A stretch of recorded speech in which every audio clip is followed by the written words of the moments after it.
Chapter 1. An Interesting Woman. I first met Penelope Ashton at a dinner party. She was not a beautiful woman, but she was well dressed, quite pretty, and, as I quickly realized, very intelligent. She was a good listener, but did not say much herself. After dinner, I managed to spend a lot of time talking to her. I learned that she was a biologist, doing research with Professor Lumsden at University College in London. She was an attractive and interesting woman. It was late when the party came to an end, and I took her to catch the last train home. "Which station does your train go from?" I asked. "Victoria," she replied. In the taxi on the way to Victoria Station, I asked her out to dinner. She was silent for a moment, then said, "All right, Wednesday evening." After she had hurried off to catch her train, I realized I didn't know if she was married or not. On the following Wednesday, I met her at University College at 7:15 in the evening. "Do you always work so late?" I asked. She shook her head. "Not always. It depends on how my work is going. Sometimes earlier, sometimes later." We went to the theatre and had dinner afterwards in a restaurant in Soho. For me it was a most enjoyable evening, and I think it was for Penelope too. In the next 6 weeks we went out together several times, and I realized that Penelope Ashton was becoming a serious part of my life. One evening we had dinner at my flat. I cooked a Chinese meal for her, and when she told me how much she'd enjoyed the meal, she also invited me to her home for the weekend, to meet her family. Marlow is a small town on the River Thames, about an hour's drive from London. The house where Penelope lived with her father and her sister was in the countryside, just a few minutes from the town.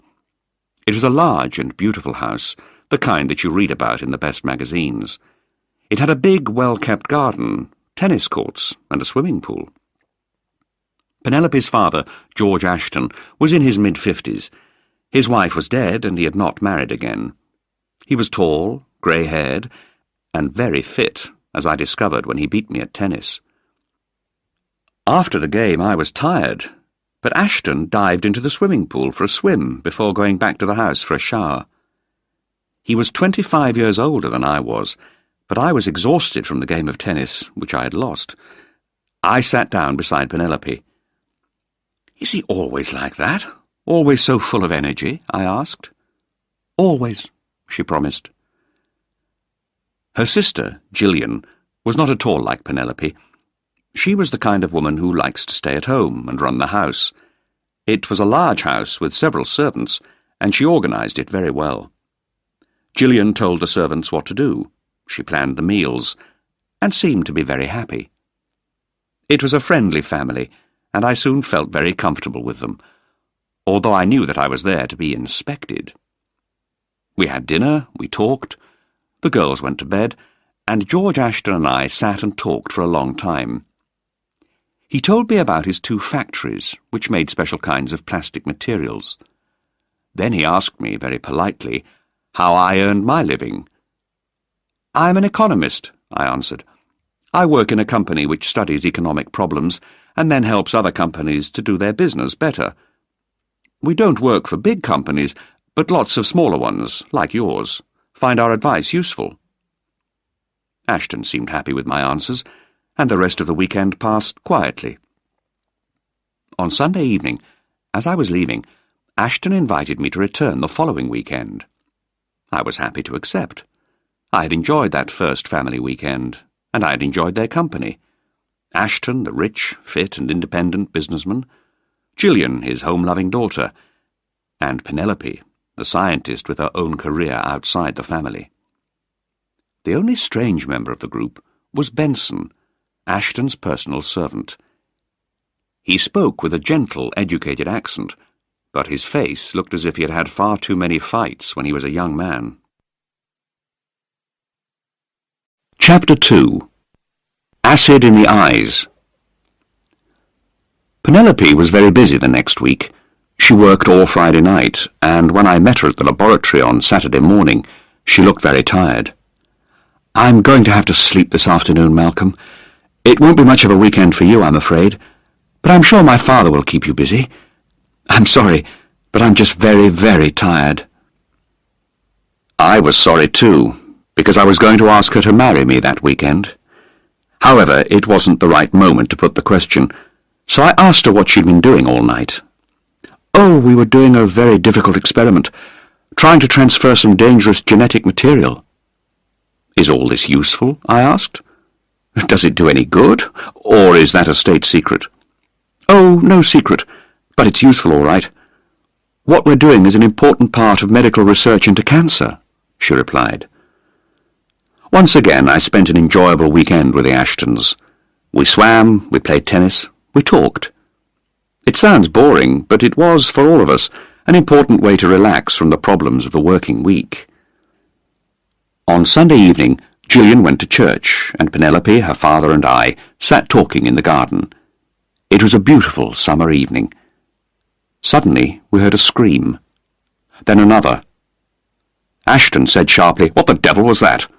And we all jumped to our feet, just as Gillian came round the corner of the house, holding her hands to her face. She screamed again, and fell to the grass. Ashton was the first to reach her. He tried to pull her hands from her face, but she resisted him with all her strength. Penelope bent over Gillian, who was now lying on the grass. The screams had stopped, and a faint voice murmured, "My eyes! Oh, my eyes!" Penny put her finger to Gillian's face, and then put it to her nose. She turned to her father. "Quick! Take her into the kitchen, quickly!" She turned to me. "Ring for an ambulance. Tell them it's an acid burn." I ran to the telephone as Ashton lifted Gillian up and carried her to the kitchen. I dialed 999, and immediately a voice said, "Emergency services? Ambulance." I gave the address and telephone number. "It's a bad acid burn on the face," I said. "We'll be there as quickly as we can," said the voice. I went to the kitchen where Penelope was trying to clean Gillian's face. Gillian was still murmuring low cries of deep pain. I looked at Ashton.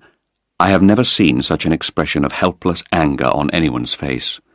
But there was nothing I could do there, so I went outside. Benson was looking at the ground near the gate. "I think someone parked his car here, sir, and waited for Miss Gillian. He must have thrown acid into her face when she walked into the garden. It looks as if he turned the car on the grass then and drove away." I looked at the marks on the grass. "I think you're right," I said. I ran back to the house, dialed 999 again, but this time, when the voice said emergency services, I replied, "Police, please. I want to report a criminal attack." The ambulance arrived very quickly and took Gillian and Penelope to hospital. Ashton followed them in his car, but before he went, I took him to one side. "I've sent for the police. They'll come while you're at the hospital, but don't worry about that. I'll stay here until you come back." He seemed not to understand at first, and looked at me as if he did not even know me. I repeated what I had said, and this time he heard me. "Thanks, Malcolm," he replied. He looked as if he had grown 10 years older in the last 15 minutes. Alone in the house, I poured myself a drink and sat down to think while I waited for the police. Nothing made sense. Gillian Ashton was an ordinary young woman who liked living at home, looking after her father. What possible reason could anyone have for throwing acid in her face? I thought about it for a long time, and got nowhere. After a while, a police car arrived. I could not tell the two policemen much, because I knew very little about Gillian and her father, and they did not seem very satisfied with what I told them. 20 minutes later, another car arrived. A policeman in plain clothes came in. "I'm Detective Inspector Honister," he said. "Are you Mr. Jaggard?" "That's right. Come in, Inspector. I've got something to show you which I'm not supposed to let you see, but in these circumstances, I think I have to show it to you." Honister looked puzzled, as I gave him my special identity card. "We don't see many of these, Mr. Jaggard. They're rather special. Have you any ideas about what's happened? Are you here on business?" I shook my head. "No, I've got no ideas. I'm not here for professional reasons. I'm just a family guest for the weekend." "Well, this looks like the sort of problem we're going to have to solve the hard way, step by step. But I'll be glad to have your help, Mr. Jaggard." Ashton and Penny came back some hours later. Penny looked pale and tired, but Ashton had recovered some of his energy. "Good of you to stay, Malcolm. Stay a little longer. I want to talk to you. Not now, but later." He spoke as if it was an order, not a request. He went off to his study, and I turned to Penny. "How's Gillian?" "Not good," she said sadly. "It was strong acid. What sort of person could do such a terrible thing?" "That's what the police want to know." "Does your father have any enemies?" I asked. "Daddy?" She frowned. "If you become successful, you're bound to upset some people, so there must be some people who don't like him. But not the kind of enemy who'd throw acid into his daughter's face. That's something different."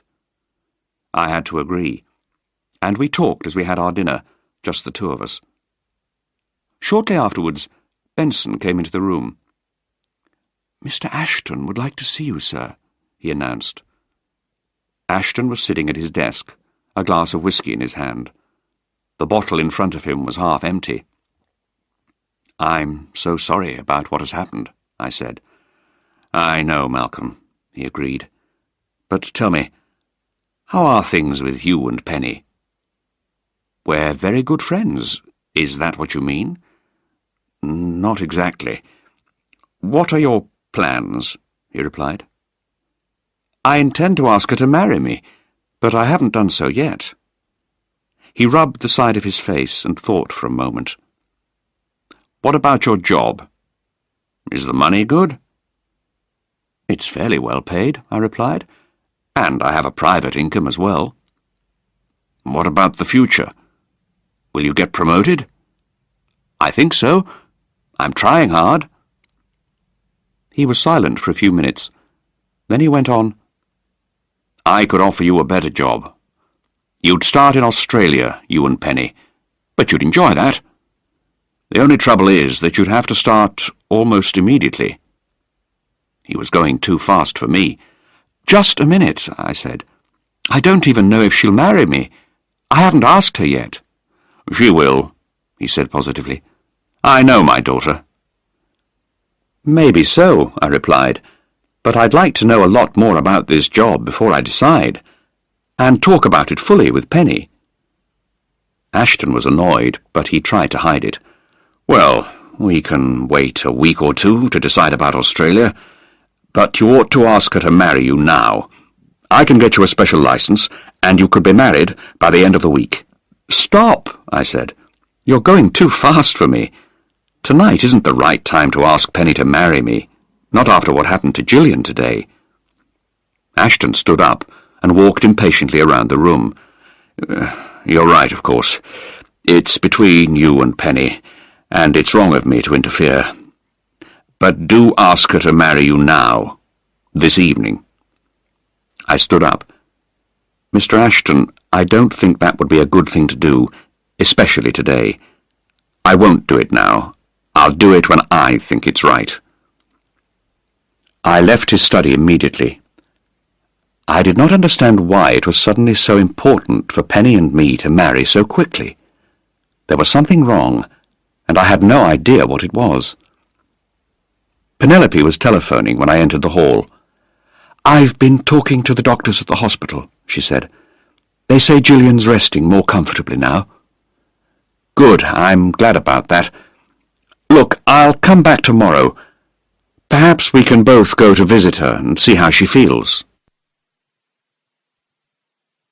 Chapter 3. The Mysterious George Ashton. When I walked into the office on Monday morning, there was a message on my desk. My boss, Harrison, wanted to see me immediately. "You told a policeman at the weekend who you were," he accused me. "Why? Your job is supposed to be secret." "I was at a house party, and something horrible happened. Acid was thrown in a girl's face. The police were beginning to look at me suspiciously, so I had to tell them who I was. They would have wasted a lot of time on me if I hadn't. We're supposed to cooperate with the police, aren't we? Was it really necessary to tell the police about yourself? He asked. In my opinion, I had no choice. Damn it, I wanted to help the police. I walked out of his office and went back to my own, feeling very angry. Larry Godwin was there. We shared an office and were good friends. He also knew a great deal about factories and businesses in Britain. "Do you know anything about a man called Ashton?" I asked him.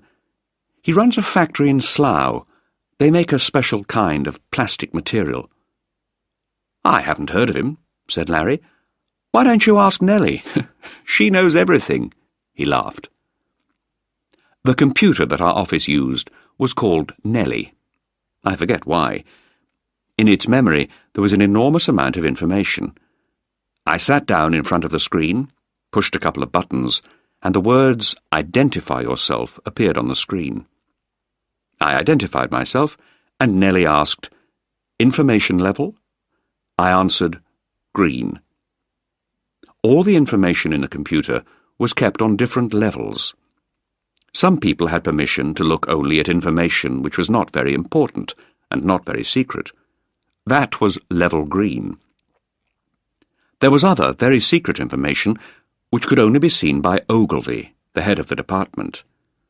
In between, there were several different levels, each one known by a colour. I typed in Ashton's name and address, and almost immediately the message came up on Nellie's screen. "This information is not available at this level. Try level yellow." I was very surprised. I hadn't expected to find anything at all about Ashton in the computer memory. What Nellie's message meant was that somewhere in the computer there was a lot of information about George Ashton, and that information was secret. Ashton wasn't just an ordinary businessman. I typed my identification for level yellow. This was more complicated and took me 4 minutes. Back came Nellie's reply. "This information is not available at this level. Try level red." I sat back to think. I knew that information at level red was very secret, and I began to wonder about Ashton. Who was he? Why was everything about him so secret? I had permission to see level red, but it took me 10 minutes to go through the stages to identify myself. Finally, I finished typing and waited for Nellie to tell me all about Penelope's mysterious father. Instead of that, Nellie replied on the screen, "This information is not available at this level. Try level purple." Level purple was too high, too secret for me. All I had learned about George Ashton was that something in his life or work was extremely important and secret. A couple of hours later, Larry and I were talking in our office when the phone rang. It was Harrison, our boss. "What the hell have you been doing with the computer, you fool?" he demanded. "Nothing much. Why? Has it broken down?" I said. "What's all this about a man called Ashton?" he continued. "Ogilvy wants to see both of us immediately. Come on." Ogilvy was the head of our department. He was not alone. There was a short, fat man sitting in one of the chairs. Ogilvy didn't introduce him, but asked me immediately, "Malcolm, why are you so interested in George Ashton?" "I'm going to marry his daughter," I replied. This statement produced a very surprising response. For a minute, everybody stared at me in shocked silence. Then the fat man said, "Why did you think information about Ashton might be in the computer?" "No reason," I replied. "I didn't know anything about him, and someone suggested, just as a joke, that I should look in the computer. I didn't expect to find even his name there. But something strange happened over the weekend, and I wanted to find out more about him." "What happened?" "Someone threw acid into his daughter's face, and—" "The face of the girl you intend to marry?" interrupted the nameless man. "No, the younger girl, Gillian. Later on, Ashton behaved strangely. "I'm not surprised," said Ogilvy. He turned to Mr. Nameless. "Do you think this is serious?" "It could be very serious, but I think we're lucky. We already have an inside man, someone in the family." Mr. Nameless pointed his cigarette at me. "Now wait a minute," I said. "I don't know what this is all about, but Ashton is going to be my father-in-law. I'm going to be a member of his family. You surely aren't going to ask me to spy on him?" "We're not asking you," said Mr. Nameless calmly. "We're telling you what to do." "Forget it. I'm not going to be a spy in my own family." Mr. Nameless looked at me in surprise, then looked at Ogilvy and said, "I thought you said this man was a good member of your department. I don't think I can agree." "I'm not worried about what you think," I replied angrily. "Be quiet, Malcolm," said Ogilvy. He turned to Harrison. "You can go now, Joe." Joe Harrison did not look happy as he left. As the door closed behind him, Ogilvy said, "I think Malcolm has made an important point. An agent, someone working for the department, should not be personally involved in a particular case. Malcolm, what do you think of Ashton?" "I like him. What I know of him. He's not an easy man to get to know, but I've only met him on 2 weekends." "I take your point," said Mr. Nameless, suddenly more friendly. "But we must not waste the fact that Mr. Jaggard is on the inside. That could be very useful to us." Before I could object, Ogilvy said quickly, "I think that Malcolm will investigate what has happened in Ashton's family as soon as he understands clearly why he should do so." "Oh, yes," replied Mr. Nameless, "but you mustn't say too much. You know the problem and its limits." "I think we can keep within the limits," replied Ogilvy coldly. Mr. Nameless stood up. "Then that's what I'll report." When he had gone, Ogilvy said, "Malcolm, you really must be careful about what you say to important officials of the government. You're too rich and independent-minded. You don't care what you say to people. Luckily, I warned his lordship before you came in that you're not an easy person to work with." His lordship? Who, I wondered, was this man? How was he so important? What did he have to do with Ashton? Ogilvy went on, "Take things easy now, Malcolm. Don't make any difficulties that aren't real ones. Will you do that?" "Of course," I replied. "That isn't too much to ask, as long as I know what I'm supposed to do." Ogilvy invited me to have lunch with him so that I could tell him everything that had happened. When I had finished, he lit a cigarette and said, "All right, you're a trained detective. Is there anything unusual about Ashton?" I thought for a moment before replying, "There's a servant called Benson. He seems ordinary, but Ashton doesn't seem to treat him like an ordinary servant." "Okay," said Ogilvy. "Anything else that was unusual?" "The way he asked me to marry Penelope. He was in such a hurry. He behaved almost like an old-fashioned father with a pregnant daughter." "You know what I think," said Ogilvy. "I think Ashton is frightened. Very frightened. Not so much for himself, but for his daughters. One's been attacked, and he seems to think that if he can get Penny away from him, she'll be all right. That's why he suddenly invented that job in Australia for you." "Just a minute. I don't understand this," I said. "Who is this man Ashton?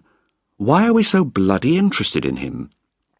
"Sorry, I can't tell you that. But I can tell you what you have to do." "What's that?" I asked. "Take good care of the girl. That means also looking after the father, of course." "Without knowing the reason why?" "You know why. You've got to make sure that Penelope Ashton doesn't get acid thrown in her face."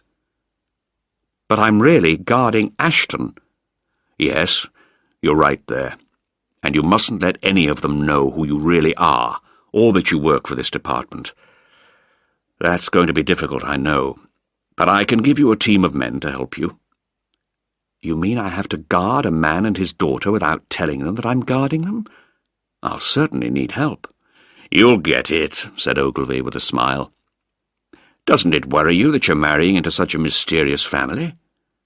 I'm marrying Penelope, not her father, I replied. Chapter 4. Family Problems. Later that afternoon, I drove to Marlow to talk to Inspector Honister. He looked at me curiously and a little unhappily. One of your people has been on the phone to tell me that I mustn't talk to anyone about you. There was no need to do that. I'm a policeman, so I know how to keep secrets.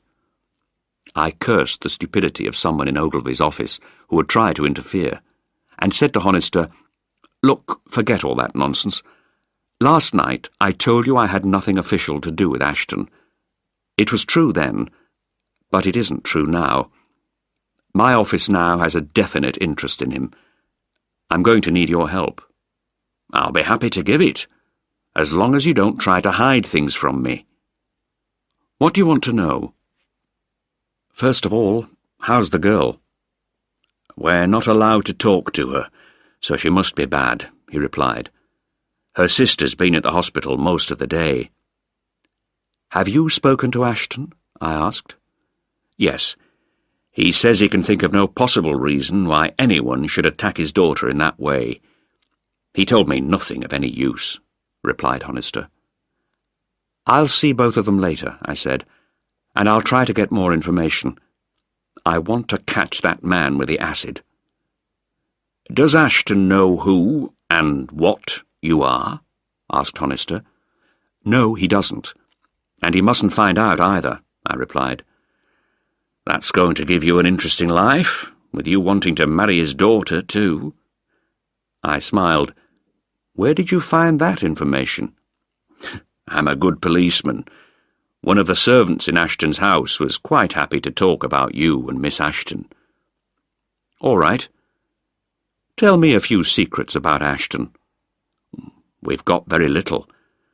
Some time ago, one of our policemen talked to him about safety and how to protect his house against burglars. A waste of time.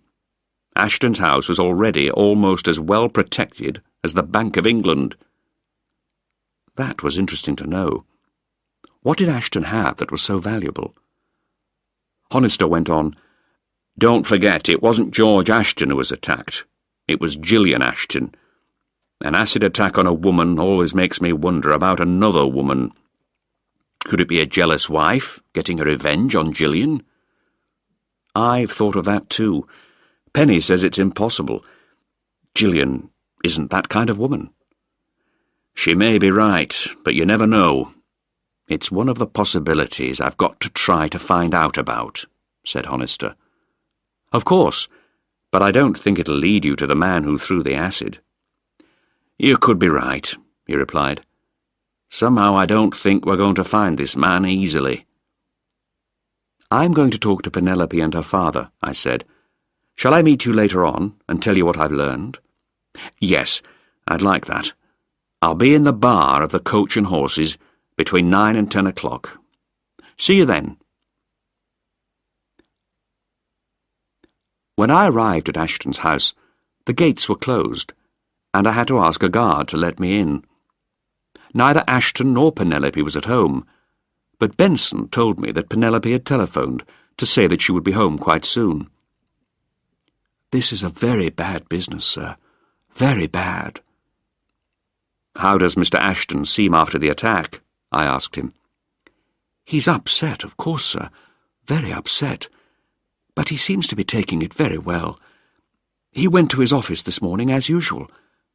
Can I get you a drink, sir?" It was clear that Benson did not want me to ask him too many questions about Ashton, so I asked him to bring me a whisky. He did so, and left the room. Penelope arrived before I'd finished my drink. She looked very tired and pale. "Oh, Malcolm," she cried, "how good to see you." "How's Gillian?" I asked. "A little better, I think. She's getting over the shock." "I'm very glad to hear it. I talked with Inspector Honister, the policeman in charge of the case. He'd like to talk to Gillian as soon as possible. Oh, Malcolm, she isn't ready for that yet. It's too soon. She came close to me, and I put my arms around her.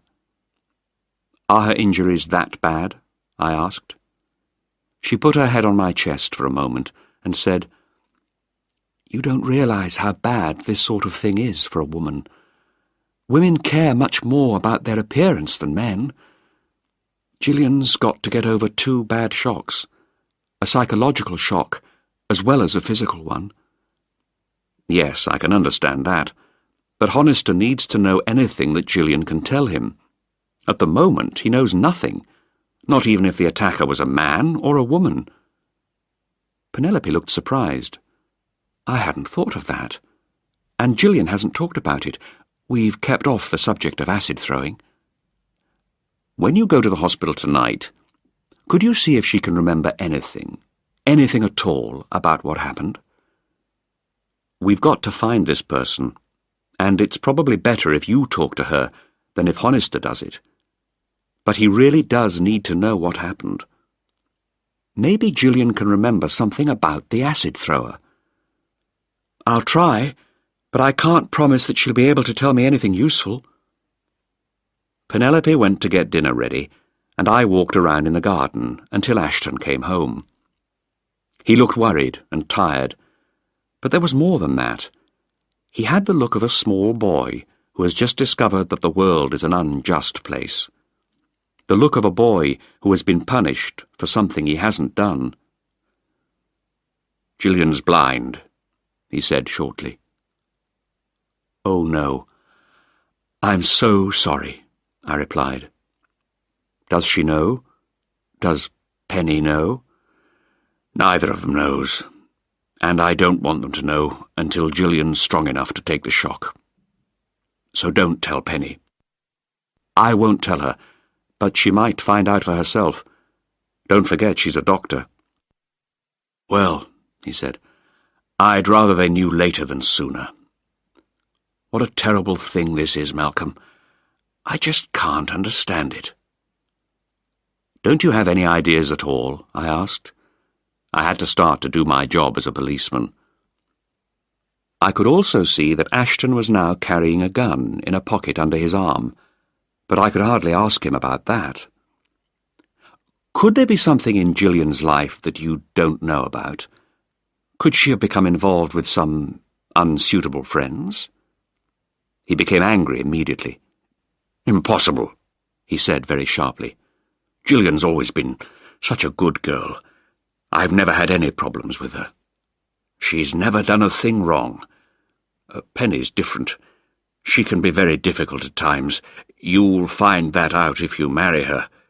But Gillian's never been any trouble at all. When Ashton said this, I understood the pain parents feel when their children are sick or when they get hurt in an accident. Then Ashton asked me if I thought any more about asking Penny to marry me immediately and go to Australia. I told him I hadn't changed my mind, that it was the wrong moment to present Penny with new problems. I suppose you're right, he said in a disappointed voice. Are you staying to dinner, Malcolm? With your permission, I replied politely. I'm taking Penelope to the hospital afterwards. He nodded. Don't tell her about Gillian's eyes. Promise me that. I already have. He didn't answer that, but turned on his heel and walked away towards the house. I felt very sorry for him. Whatever the information about him in the computer, I could see in his eyes the deep pain that he was suffering. Penny and I went to the hospital, and I waited for an hour while she talked to Gillian. Then we went to meet Inspector Honister, and I introduced him to Penny. Thank you for coming, Miss Ashton, he said. We're doing the best we can in this case, but we need information, and we haven't got any. I understand, she replied. I've got some news for you, but I don't know how much it will help you. Well, Miss Ashton, let's hear what you've got, said Honister gently. Gillian says it was a man. Ah, said Honister with satisfaction. A little more than half the population of Britain had just been dropped from his list of possible suspects. What sort of man? Young? Old? Anything you can tell me will be of value. He led Penelope through Gillian's story several times, and each time managed to get a little more helpful information. Gillian had walked back from church and had seen a car parked near the entrance to the drive leading to the house. Someone was bending over the car, looking at the engine. She thought the car had broken down and went over to offer to help. As she came up to him, the man turned and smiled at her. She had never seen him before. She was just about to speak to him when he threw the acid into her face. He didn't speak at all, but she could remember that he was about 40, with pale skin. She couldn't really say anything more about him. After Honister had left us, Penny and I talked a bit more about what we had learned.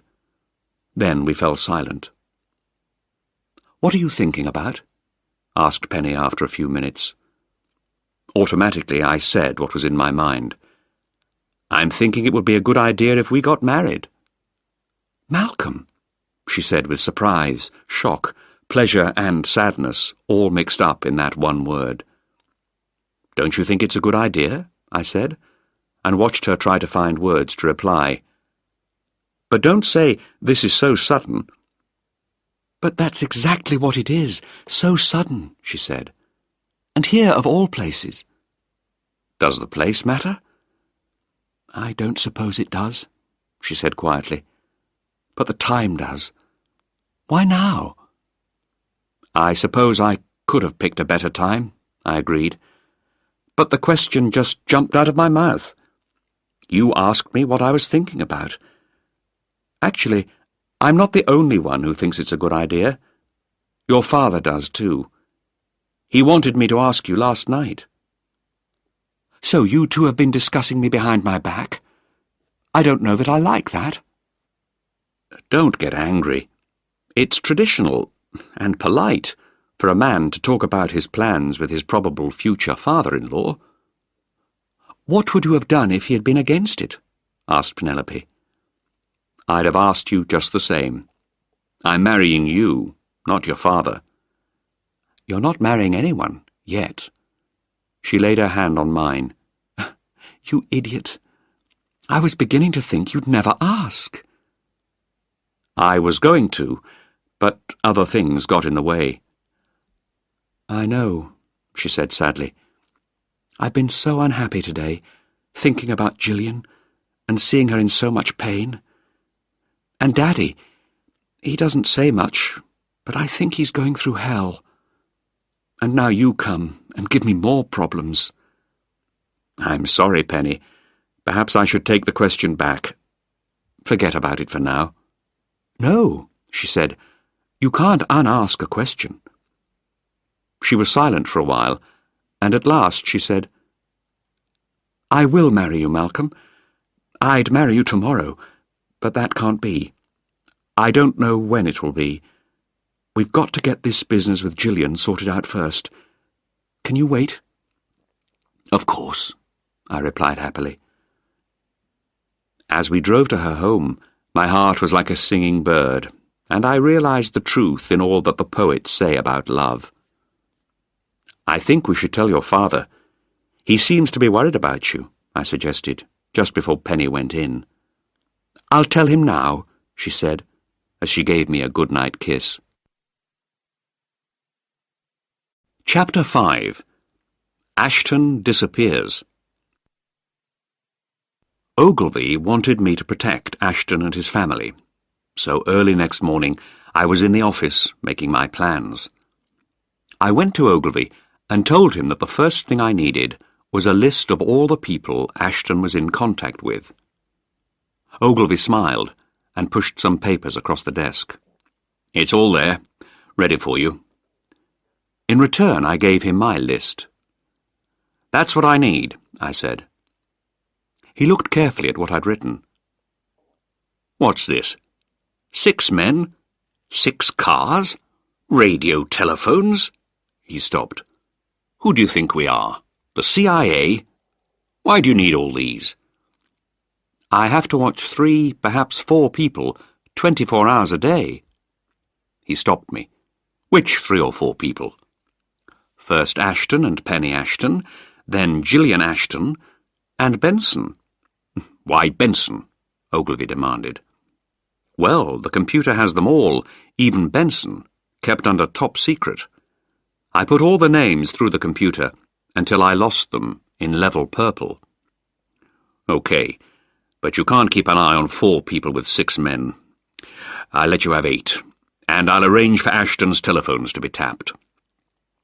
He looked at the list again. But what the devil do you need a gun for? Is it really essential? Well, Benson's carrying a gun in his pocket, and Ashton's got another under his arm. If they're expecting that kind of action, then we should be prepared. Right. I give you permission to take 2 guns. Get your men together, and I want a tape recording of what you say to them. I called together all the men I wanted for my team and told them what they had to do. Larry, who shared my office, was one of them. It was going to be his first job in the field, away from the office. I took the tape recording back to Ogilvy. I've got another question, he said. Did you cancel a request made to Inspector Honister for copies of his reports on the Ashton case? Yes. It seemed to me a waste of time, especially if I'm going to be there watching Ashton. Honister wasn't very happy about it, and I think it's important to keep him happy. We want him to cooperate with us. You're perfectly right, of course, said Ogilvy. Except for one thing. This department did not request those copies. The request came from another department, and they're not very pleased that their request has been cancelled. Oh, I said. Who wanted the reports? Do you need to ask? Said Ogilvy sharply. The gentleman you met yesterday is making sure he knows everything that happens. All right, Malcolm. Go and look after Ashton. But don't do anything without talking to me about it first. Is that agreed? Yes, I'll do that, sir. And I left his office. Driving back to Marlow, I explained to Larry Godwin more about what had happened. I told him that information about Ashton was locked up in level purple in the computer, and that I didn't have permission to see it. Larry was both angry and amazed. "It's so stupid," he interrupted. "You mean Ogilvy won't tell you what this business is all about?" "I don't think he's allowed to tell me anything. There was a top man from the government in his office when he spoke to me, obviously a man with a lot of power." "You mean Krieger?" he said. I glanced quickly at him. "Who?" "Lord Krieger. Short, fat man.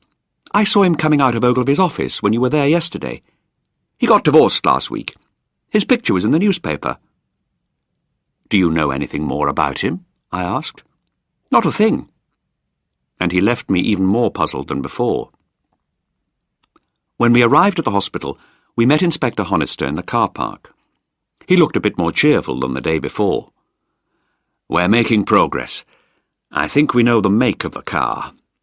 A witness saw a dark blue Ford Cortina parked near Ashton's house on Saturday afternoon. I'm beginning to think we might find this man. I hope Gillian Ashton will be able to identify him when we get him." "She won't," I replied, shaking my head. "She's blind." Honister looked horrified and swore violently. "Wait till I catch this man. It'll be a real pleasure to send him to prison for a long, long time." While we were talking, Jack Brent, one of the other members of my team, came across. "Penny Ashton's inside the hospital, visiting Gillian," he said. "But there's something else you ought to know," he went on. "We can't find Ashton." "Isn't he at his office?" I asked sharply. "No, and he isn't at home. There's no sign of Benson either. Come on, Larry, quick. We're going to Ashton's house. There may be nothing to worry about, but let's make sure. Jack, stay close to Penny Ashton. For God's sake, don't lose her." At Ashton's house, we found only one of the servants, Mary. She told us that Ashton's bed had not been slept in the previous night, and she hadn't seen him at all that day. I began to get worried, and rang the hospital to speak to Penny. "Did you tell your father about us last night?" "No. He'd gone to bed when I got in, and he'd gone out when I got up this morning. Why? What's the matter, Malcolm? Has something happened to him?" "I don't know if anything's happened, but I think you'd better come home now." "I'm coming at once," she replied, and put the phone down. I walked into Ashton's study. On his desk were 2 envelopes, one addressed to Penny, and the other to me. I picked up mine and opened it. "My dear Malcolm, you are too intelligent not to have understood what I have tried to say to you in our recent conversations. There is an old French saying, 'The man who finds a good son-in-law gains a son, but the man who finds a bad one loses a daughter. Marry Penny and make her happy, but for her sake, be a bad son-in-law. Yours, George Ashton.'" I sat down with a heavy feeling in my stomach, and the knowledge that we had made a bad job of looking after Ashton. Chapter 6. A Bad Son-in-Law? I rang Ogilvy and told him that Ashton and Benson had disappeared, and I read him Ashton's letter. "A bad son-in-law," said Ogilvy. "What the hell does he mean?" "I think he's saying that he's getting away from Penny in order to protect her," I said. "I wouldn't do what he wanted, marry her at once and take her away from him. So he's taken himself away from her. He must think she's in danger if she's with him."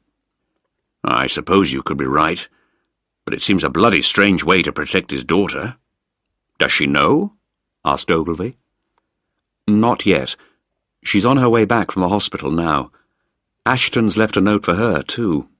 If there's anything important in it, I'll let you know." "Think she'll tell you?" he asked. "Yes. The funny thing is, sir, that last night I did ask her to marry me, and she accepted. She was going to tell Ashton when she got home, but he'd already gone to bed. Maybe he'd already left. If he'd only waited another couple of hours, he might have decided not to go." "Well, don't blame yourself for that." There was a pause.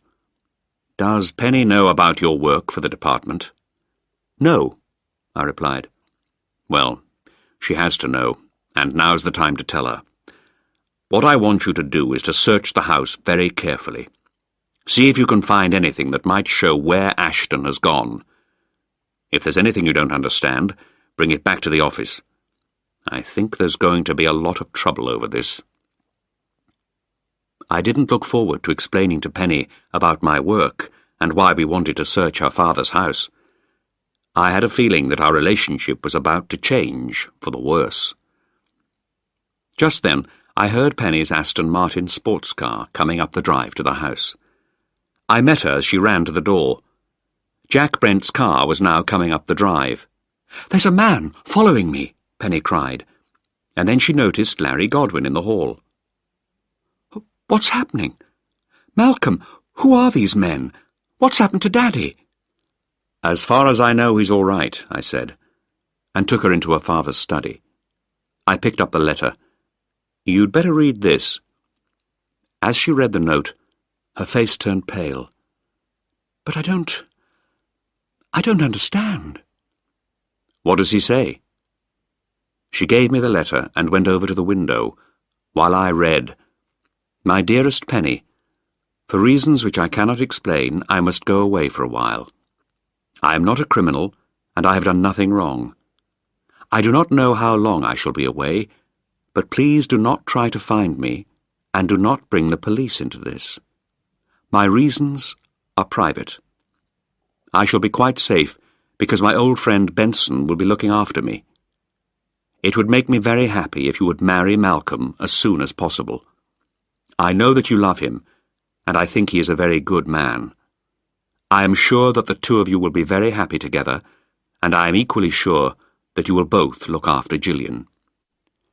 Please forgive me for my sudden departure, but it is in the best interests of all of us.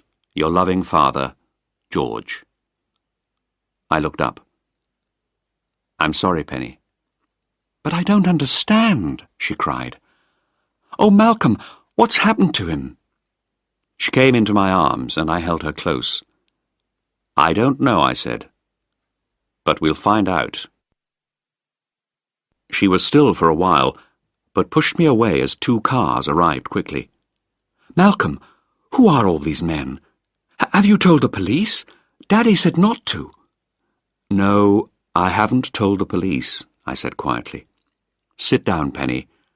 I have a lot to tell you. I hesitated, not knowing best where to begin. I told you I work for a company called McCulloch and Ross, and that's perfectly true. We do the work I told you about, and we do it very well.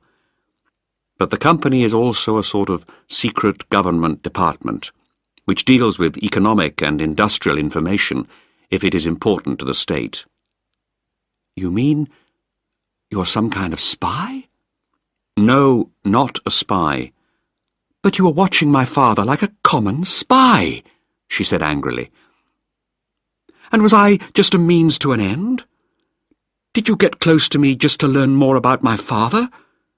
No. I looked her straight in the eyes. I didn't know anything at all about your father until yesterday, and I don't know much more now. She looked at me coldly. And these men in the hall, are they from your department too? Yes. Then I'd like to talk to the man in charge. I knew something was worrying Daddy. Now I know where it was coming from. You're talking to the man in charge, and you're wrong about your father, I said carefully. That stopped her, and she sat down suddenly. You are in charge? That's right. And you don't know what you're doing? She said with a laugh of disbelief. I know what I'm doing, but I don't know why. It's become very complicated. Let me tell you how I got into this. So I told her everything. I told her about Nellie the computer and the secret colour levels. I told her about Ogilvy and Krieger. I told her much more than I should have told her. I told her how, after the acid attack on Gillian, I was told to watch and protect her father. I've not done a very good job so far, I said, but I'll find him. You're not going after him. He said in his letter, I interrupted her, all I know is that your father is considered by some people to be a very important man. I don't know why, but he could be going into danger without realizing it. My job is still to find him and protect him. He's not in a position to do that properly himself. She started to cry, quietly at first, and the tears ran down her face. Then she began to tremble, as if she was suddenly very cold, and I put my arm around her. She held on to me tightly. When your safe, comfortable world seems to be falling apart, you need to hold on to somebody. Oh, Malcolm, what am I to do? You must do what you think best. If you trust me, you'll help me to find him. But I couldn't blame you if you refuse. I haven't been open and honest with you. I should have told you all this yesterday. But you couldn't. You weren't allowed to. Malcolm, what are your men waiting for? For your decision. I want to search the house, and I can't do that without your permission. She came back to the desk and read her father's letter again. He wrote to me too, I said, and gave her my letter. She read it slowly, then gave it back to me. Bring in your men, she said, in a voice which had no expression or feeling in it. We found a number of surprising things in that house, but none of them seemed to be of any use to us. There was no clue to tell us where Ashton could have gone. In the cellar, there was a very well-equipped laboratory, but none of us had any idea what sort of work Ashton had done there. Hidden behind a cupboard in Ashton's bedroom was a heavy steel door with a sort of lock you usually see only in banks. By measuring the walls, outside and inside the house, we discovered that there was a small, secret strong room there. So secret that not even Penny knew about it. While the other men were searching the house, Penny and I talked about her father's life. I asked her how long Benson had worked for the family. "He's been with us since before I was born," she replied. "He used to work in one of Daddy's factories, but he visited us at least once a week. Then when we came to live in this big house, he came to live here and work as Daddy's personal servant." We were still talking when Peter Michaelis, one of my searchers, came in to report that they'd found nothing useful, but that in a room upstairs there was the biggest model railway he had ever seen. I didn't believe him and forgot all about it, because Ogilvy rang to tell me to come back to the office as quickly as possible. I explained about the secret strong room and the laboratory, and he promised to send some experts immediately to examine everything. Before I left, I looked for Michaelis and found him with a model railway. "You haven't time to play with that," I said angrily. "We're here on business, to find out about Ashton." Michaelis smiled. "This is business. To search this place thoroughly, we'll have to look inside every piece of this railway set. The whole thing is so big that we have to use the controls to bring everything back to this central point." I looked at the railway more carefully. It was very big and very complicated, all controlled from a central desk. There must have been about 2 kilometres of railway line, but Michaelis seemed to know how to work the controls, so I left him to search the 1,000 different pieces of equipment, and went downstairs. Penny was waiting for me, her eyes flashing with anger. "Someone has been searching my room." "I know," I replied. "All the rooms in the house have been searched." "I think you could have trusted me," she said icily. "It's not a question of trust," I tried to explain. "I do my job in the way I was taught. I have to go by the book." "Then it's not the kind of book I'd want to read," she exploded, and we had our first big quarrel. Chapter 7. Ashton and the Russian Scientist. I was not in the best of tempers when I met Ogilvy back in the office an hour later. All I could tell him was that Ashton had obviously been prepared for escape for a long time. He had been frightened of something, and had made his plans carefully, ready to be put into operation at any moment. Ogilvy had another problem. "I had a meeting this afternoon with the minister and people from other departments. It wasn't easy. There are other people who don't want our department to be in charge of Ashton's case." "Lord Krieger, for example?" I asked. "How did you recognize him?" "He gets his photograph in the papers," I replied. "Well, his interest in Ashton goes back a long time. Before this department started, Ashton was dealt with by Krieger's department. Krieger badly wants to take Ashton's case away from us. However, today the minister decided that Ashton was still our case, and so it's still our job to find him. That means it's your job, Malcolm." "I need permission to see level purple in the computer." "Not possible." "Don't be stupid," I replied angrily. "How can I look for a man if I don't know anything about him? Either I get to see level purple tomorrow, or I resign." "You're always in too much of a hurry, Malcolm. To begin with, I couldn't get permission for you to see level purple by tomorrow. And in any case, Ashton isn't in level purple.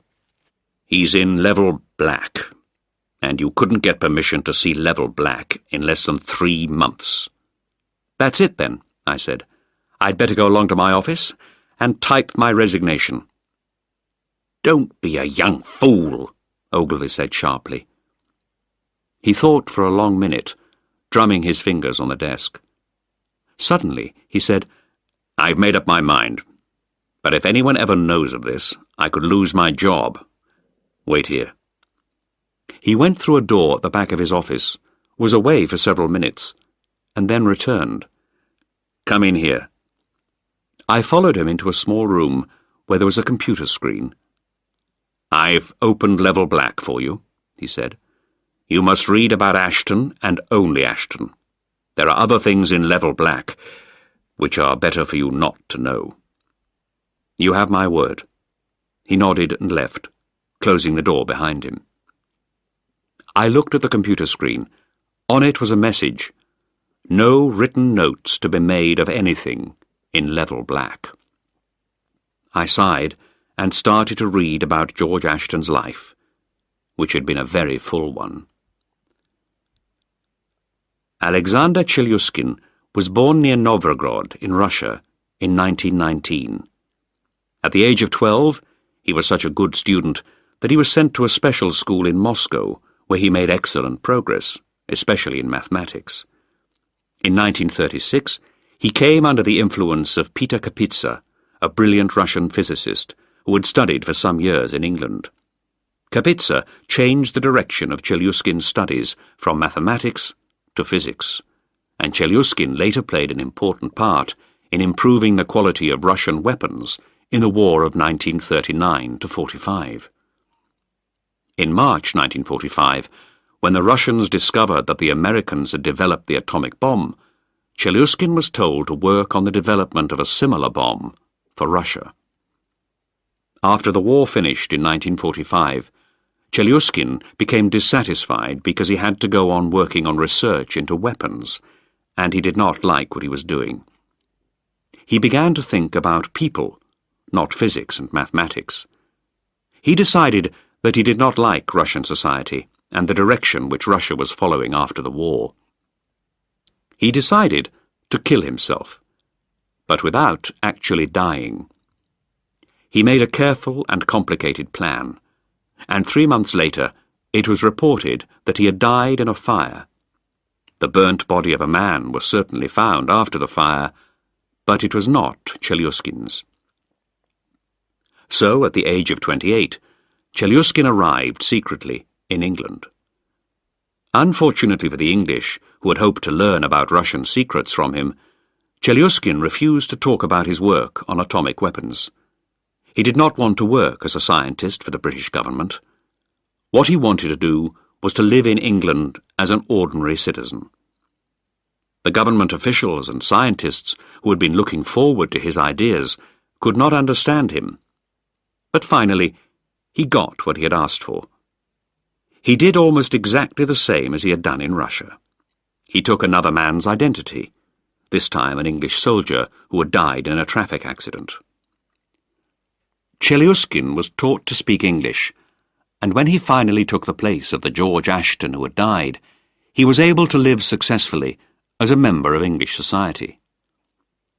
It was a strange new world for George Ashton.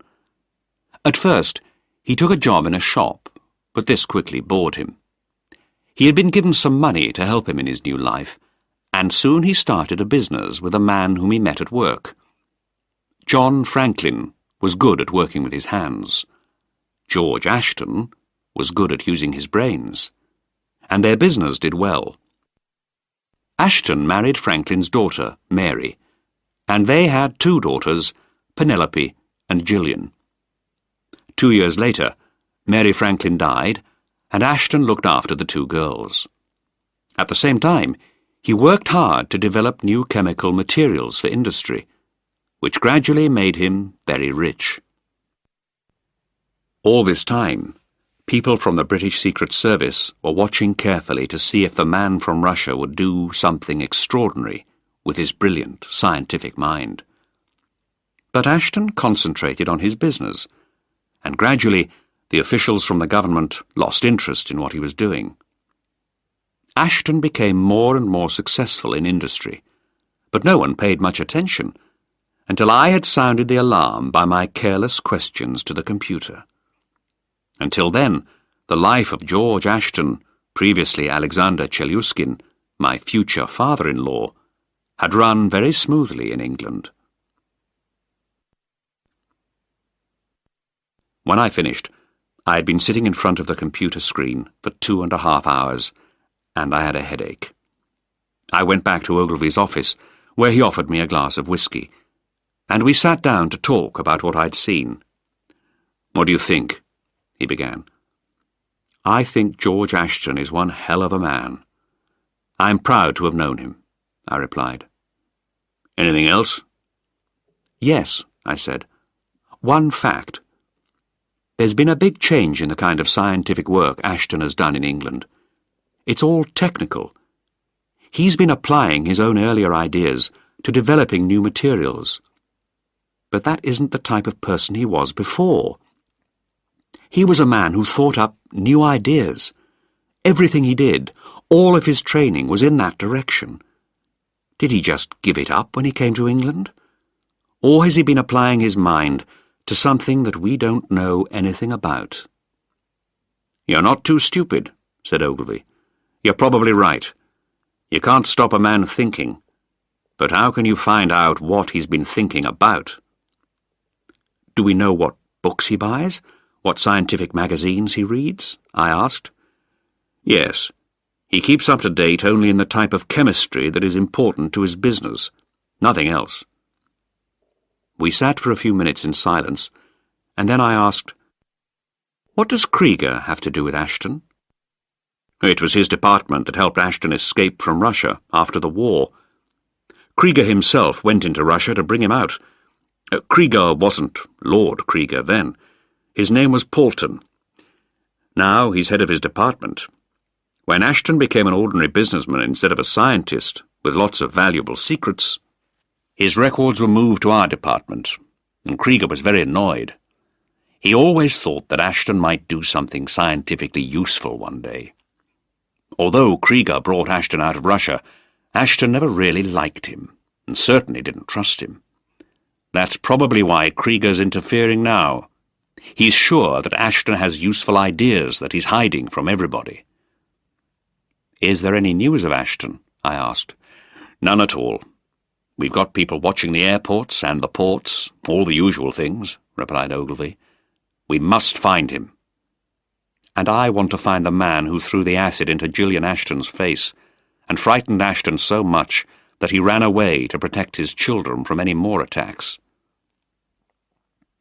The next day brought little progress. Penny wouldn't speak to me after our quarrel about the search of her room, and nobody had seen Ashton or Benson at any of the airports or seaports. At 3 o'clock, Ogilvy rang me to say that they expected to unlock the strong room at Ashton's house later that afternoon. "I want you to be there. Listen carefully. When the door is finally opened, only you and the man working on the lock will be present. As soon as the door is opened, you send him out of the room and check what is inside the strong room. If the contents can be moved, you bring them here. If they can't be moved, you close and lock the door again. No one else must see what is in that room. Is that clear?" "Perfectly clear," I replied. When I arrived at the Ashtons' house once again, I met Lord Krieger in the hall. He did not look pleased to see me. "Ah, Mr. Jaggard, I understand there is a strong room here. Has it been opened yet?" I wondered where he got his information, but answered, "No, not yet." "Good. Then I am in time," said Lord Krieger. I said, "Am I to understand that you wish to be present when the room is opened?" "That's correct," he replied. "I'm afraid that will not be possible." He looked at me thoughtfully. "Do you know who I am?" "Yes, my lord. I have instructions that nobody except myself is to be present when the door is opened." His eyes opened wide with surprise and anger. "Did Ogilvy say that?" "Those were his instructions to me. I don't know if he was thinking of you, my lord. Do you wish to speak to him? There is a telephone in the study." "Yes," he replied. "I'd better speak to Ogilvy myself." He went off to the study, and I went over to the window and looked out at the garden. A few minutes later, Krieger came out of the study, looking very angry. He left the house, got into his car, and drove quickly away. The phone rang. It was Ogilvy. Krieger must not be allowed into that strong room, and he mustn't know what is inside. He won't, I replied. He's gone. We're just about to open the door. Let me know what you find, he said. I went up to Ashton's bedroom. There you are, said the man who was working on the door. You can open it now. I'd have to ask you to leave now, Frank, I told him. He went out and closed the bedroom door behind him. I opened the door to the strong room. Ogilvy's mouth fell open. Empty? Absolutely, I replied. There wasn't a thing in that room. It looks as though it's never been used since it was first built. Who else knows about this? He asked. No one. Only you and I. That's a pity. Krieger will never believe me when I tell him. Perhaps I should have let him stay with you. I didn't care what Krieger believed or did not believe, but Ogilvy warned me to be careful. Krieger is a bad man to have as an enemy. He didn't like the way you treated him today. He didn't show it. He seemed pleasant enough, I replied. That's his way, said Ogilvy. Always polite and pleasant. But don't trust him.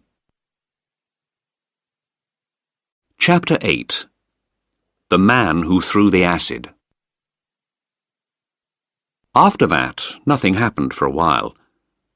The search for Ashton and Benson continued, but with no success. The day after we opened the strong room, I rang Penny.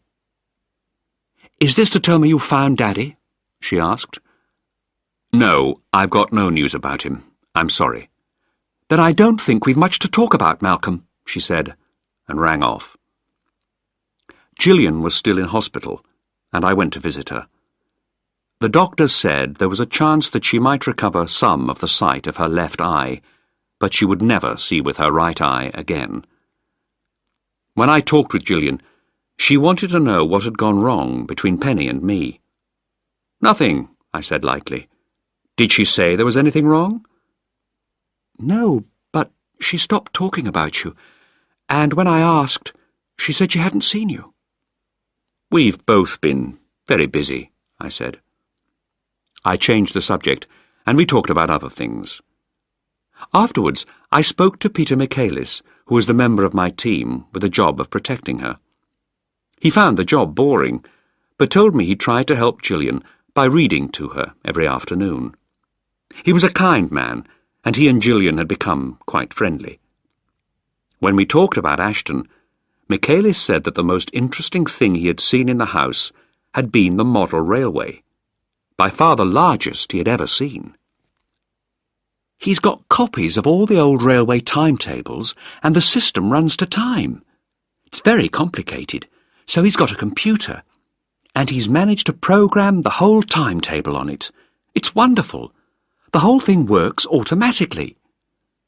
That sounded like Ashton. Find the most efficient way to do something. However, his railway system was not helping me to find him, so I left Michaelis and went back to London. 2 weeks after Ashton had disappeared, Honister rang me. "We've got a suspect, a man in London. He hired a car for the weekend when Miss Ashton was attacked. The owner of the car hire firm told one of our men that acid had been spilt on the back seat." "What's the man's name? Has he said anything yet?" I demanded. "His name's Maybury. One of the men from Scotland Yard is going to see him this evening. He's an Inspector Crammond." "I'll ring him at once. I want to be there to make sure they aren't too bloody soft with him." I met Crammond that evening, and we went to Finsbury in North London, where Maybury lived in a small flat. "He doesn't sound like a violent man," said Crammond. "The woman who owns the house describes him as very quiet, always reading, and he goes to church twice on Sundays." I felt disappointed. This sounded less and less like our man. We went up to the flat and knocked on the door. A man in his 40s with a pale, unhealthy skin opened the door. "Mr. Peter Maybury," said Crammond. "Yes," came the reply. "We're police officers," said Crammond pleasantly. We think you can help us. Can we come in?" "I suppose so. How can I help you?" he asked coldly. It wasn't a very luxurious flat. The furniture was either old or cheap, but it was clean and tidy. On one wall there was a shelf with 40 or 50 books on it. I looked at them. Some were about religion, some were about the protection of the world from scientific progress, others were ordinary stories. Crammond started by asking to see Maybury's driving license. "I don't have a car," replied Maybury. "That wasn't what I asked," said Crammond. "Can I see your license, please?" Maybury took his license out of his jacket pocket and handed it over. Crammond examined it carefully and passed it to me. "When did you last drive a car, Mr. Maybury?" asked Crammond. Maybury said, "Look, if anyone says I've been in an accident, they're wrong, because I haven't." He seemed nervous. "Do you ever hire a car?" continued Crammond. "I have done." "Recently?" "No, not for some months," replied Maybury. "Supposing I said that you hired a car in Slough 2 weekends ago, what would you say?" asked Crammond. "I'd say you were wrong," replied Maybury quietly. "Where were you that weekend?" "Here, as usual. You can ask Mrs. Jackson downstairs." Crammond looked at him for a moment. "Mrs. Jackson was away that weekend. Did anyone see you? Did you go to church?" "No, I didn't feel well." Crammond spoke more strongly. "Mr. Maybury, I suggest that you are telling me lies. I think that on Saturday morning you went to Slough by train and you hired a Ford Cortina car from Jolliffe's garage. Mr. Jolliffe was very angry about the acid damage to the back seat of the car. Where did you buy the acid?" "I bought no acid," said Maybury. "But you hired the car.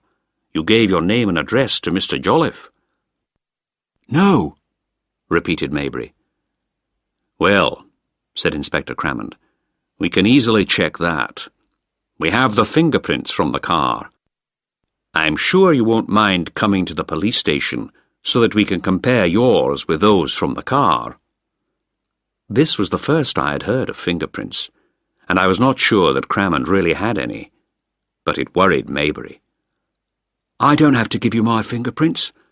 I want you to leave, or I'll—" "Send for the police," said Crammond. "When did you first meet Miss Ashton?" he went on suddenly. "I've never met her," said Maybury quickly. Too quickly. "But you know of her," insisted Crammond. Maybury was very nervous now. He took a step backwards and bumped into the table, knocking a book onto the floor. I picked it up and looked at the front. A report on developments in genetics. Suddenly, a number of puzzling facts began to make sense to me. Maybury's basic religious ideas, his interest in protecting the world from modern science, and what I knew about the work Penny Ashton was doing. I said, "Mr. Maybury, what do you think of what is happening in modern biological science?" Crammond looked very surprised. Maybury turned to look at me. "It's bad," he said. "Very bad." "In what way?" I asked. "The biologists are breaking the laws of God," cried Maybury. "They are creating new forms of life, life that is not in the Bible, life that was not made by God." Maybury was becoming more and more excited now. "She's godless. She's destroying the work of God and making monsters." I had difficulty in keeping my voice calm. "I suppose that by she you mean Dr. Penelope Ashton." Crammond looked very puzzled by now. The change of direction in the conversation had left him behind. Maybury, now in a state of extreme nervous excitement, said thoughtlessly, "Among others." "Such as Professor Lumsden?" I replied. "He's her boss, her devil." "If you thought she was doing wrong, Why didn't you talk to her about it? Perhaps you could have made her change her mind, see things your way, I asked. She would never have listened to me, and I wouldn't want to talk to her, said Maybury. Crammond realised what was happening. Mr. Maybury, he said, are you admitting that you threw acid into the face of a woman called Ashton? Maybury had a hunted look on his face now, as he realised that he had said too much. I haven't said that. You've said enough. Crammond turned to me. I think we have enough information now to take him to the police station. I nodded, then said to Maybury, You're a religious man. You go to church every Sunday, twice, I'm told. Do you think it was a good action to throw acid into the face of a young woman? I am not responsible to you for my actions, said Maybury. I am responsible only to God. And may God help you, I said, because you got the wrong girl. You threw the acid in the face of Dr. Ashton's sister, who was coming home from church. Maybury stared at me. The confident expression on his face now changed to an expression of absolute horror. He whispered, The wrong. Suddenly, a kind of horror overcame him.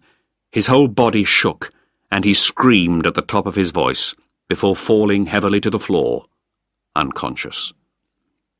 Oh, damn, said Crammond as the policeman waiting outside burst into the room. He'll never go to prison now. Maybury was now lying on the floor, crying and making noises which neither Crammond nor I could understand. He's mad. Phone for an ambulance, said Crammond. We'll not get any more sensible answers out of him. Chapter 9. Lord Krieger again. Next morning I told Ogilvy about Maybury. He found it difficult to believe, and asked lots of questions. Did he throw the acid just because he thought she was doing something wrong? Are you sure? Could someone else have told him to do it? Why did he choose Dr. Ashton? Ogilvy's questions came like bullets from a gun. We can't be absolutely sure, I replied. The man's completely mad now, and I don't think we'll ever learn much more from him. Damn it, Malcolm. The whole thing doesn't make sense. If this bloody fool chose a scientist by chance, and then threw the acid in the face of the wrong girl, why did Ashton run away? I had no answer to that. We seemed to have made no progress at all in the search for George Ashton. I went along to the university to tell Penny. She was with Lumsden, her boss, but took me to her own office. Her manner to me was cool. What do you want here, Malcolm? She said. Have you found Daddy? I shook my head. We found the man who threw the acid, I said. Oh. She sat down at her desk. Who is he? A man called Peter Maybury. He works in an office in London. He's also a very religious man. She frowned, then said, But whatever could he have to do with Gillian? I sat down. I'm sorry, Penny. I didn't want to tell you this, but you have to know. The acid wasn't intended for Gillian. It was intended for you. For me? She shook her head as if she couldn't believe what I had said. Why on earth should a man like that want to attack me? Why me? He seemed to think that you were interfering with the laws of God. Suddenly she realized the full meaning of what I had said. Oh, my God, she cried. Poor Gillian. Her body began to shake, and her head fell forward across her desk. She began to cry loudly. I got her a glass of water, but there wasn't much I could do until she had got over the first shock. I put my arm round her and said, Here, drink this. She raised her head and cried, Oh, Gillian, she'd be all right if I hadn't. Oh, Malcolm, what am I to do? Do? There's nothing you can do. You carry on as usual, I said firmly. I don't see how I can do that. Not after this. I spoke carefully. You can't blame yourself for what happened. You mustn't think that you're responsible for the actions of someone who's crazy. Oh, I wish it had been me, she cried. No, you mustn't ever say or think that. Now, you've got to think clearly, because I need your help.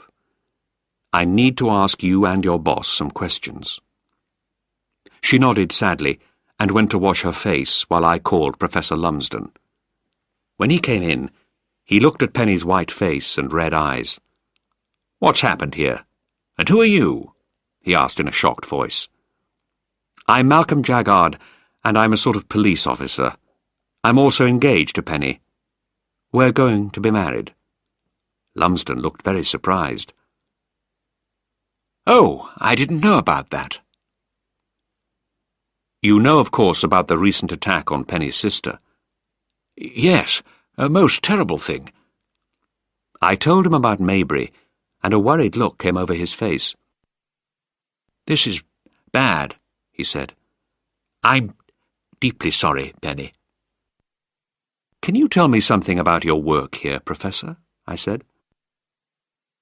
"In a way, this crazy man is right," he said.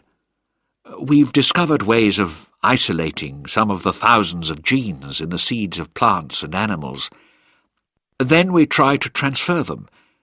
It can be very dangerous, but if it works, it will help to produce more and better food in the world. But we are very, very careful. It's terribly important that these new bacteria can't escape from the laboratory until we are absolutely sure they're safe. Some people think we're doing wrong, because it's dangerous. Others, like your Maybury, have religious reasons for wanting to stop us." I could see that Professor Lumsden had nothing to tell me that would help me find George Ashton. Penny was still very shocked and upset, so I drove her home. Weeks and then months went by. The police and my department looked very carefully into Maybury's life and decided that he really was mad. It had been his own idea to throw the acid, and no one else had sent him.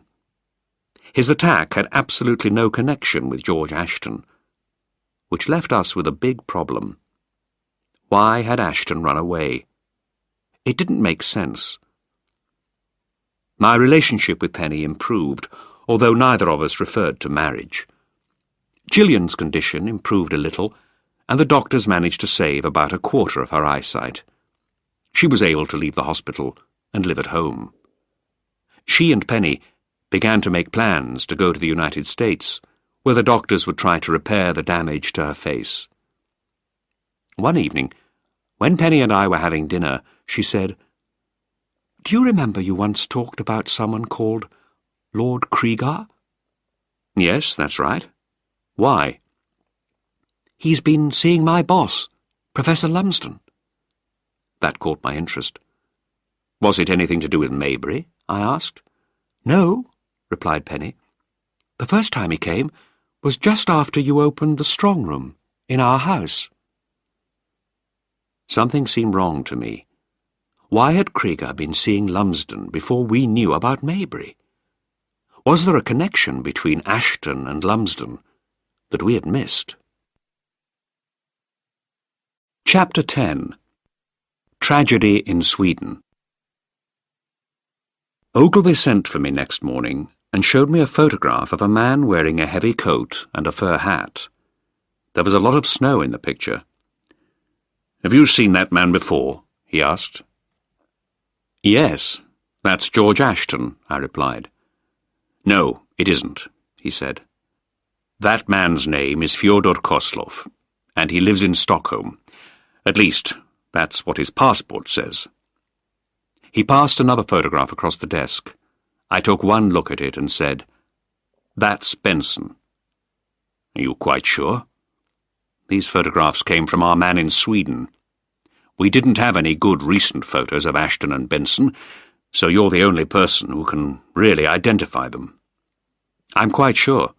Those are photographs of Ashton and Benson." "What do you want me to do now?" I replied. "I want you to go to Stockholm. First of all, talk to our man there, a man called Henty." "And then? Do I contact Ashton? Tell him about Maybury? Tell him it's safe to come back to England?" "No. It might frighten him if he knows that we are still watching him, even after 30 years. Just watch him and find out what the hell he's doing in Stockholm." Ogilvy didn't know it, but he had just made the worst mistake of his career. It was dark and cold in Stockholm at that time of year, and it never stopped snowing.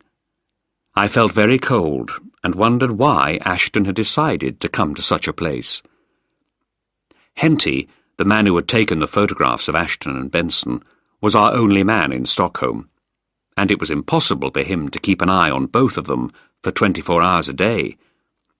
I had to go to the British Embassy to ask for assistance. The man I saw was called Cutler. He did not like me.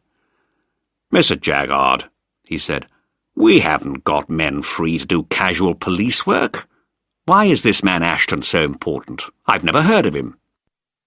"I'm not allowed to tell you anything more about him. He's too important." He didn't like that, and refused to give me any more men to watch Ashton. So I telephoned Ogilvy in London, and told him about the difficulties that Cutler was making for me. An hour later, Cutler suddenly appeared at my hotel, and arranged for several men to help me. We watched Ashton and Benson very carefully, and they did nothing unusual. Ashton visited museums, went to the theatre and to the cinema, and he spent a lot of time in bookshops. The only strange thing about them was that they did nothing strange. It was as if they were on holiday. I began to wonder if Ashton was having his first ever holiday from the problems of his business life in England. 4 weeks went by like this, a boring time for all of us, and Cutler began to complain that his men were wasting their time. One day, however, Henty came to see me with news that worried me. He had discovered that we were not the only people who were watching Ashton. There was a team of other watchers who also followed Ashton everywhere he went. The next morning, Henty and I followed one of them when his duty period was finished. We were horrified to find that the man went back to the Russian embassy. I rang Ogilvy to tell him what we had discovered. He too was horrified and caught the next plane to Sweden. We sat down to talk about this new situation. "Look," he said, "maybe we're making too much out of all this. For 30 years, Ashton has run his business quietly in England. He hasn't given us any of the wonderful scientific ideas we hoped for. If he wants to leave England, maybe even go back to Russia, why should we stop him? Why not let him do what he wants?" "Why not?" I agreed. "I can't say I understand what's been happening, and I'm beginning to feel that we shouldn't really be involved in this." "On the other hand," continued Ogilvy, "there are 2 things that puzzle me and worry me. Why did he run away? And why did he build that strong room and then not use it? Why was it empty, Malcolm? Why had it never been used?" "I've spent a lot of time asking myself the same questions. I still don't know the answers," I replied. "That's what worries me. Ashton is a very clever man. He's very good at making people look and think in the wrong direction. That's how he was able to leave Russia in the first place. Maybe he's pointing us in the wrong direction. He's trying to make us believe that he has no secrets. That could mean that there is something hidden, something that could be very important." "Then why the hell did he build the strong room in the first place?" I said, confused. "To deceive us, so that whoever found the strong room would think they were wasting their time. He wanted us to think that because the secret room was empty, there was no secret information to hide." "But you think there may be something secret? Some scientific discovery? Hidden in another place?" "Maybe. even probably. But I don't know for sure, said Ogilvy. In any case, I can't take the risk of leaving George Ashton for the Russians. I don't know why they're following him, but if they ever find out that he's really Chelyuskin, they'll be very interested, and they'll want him back.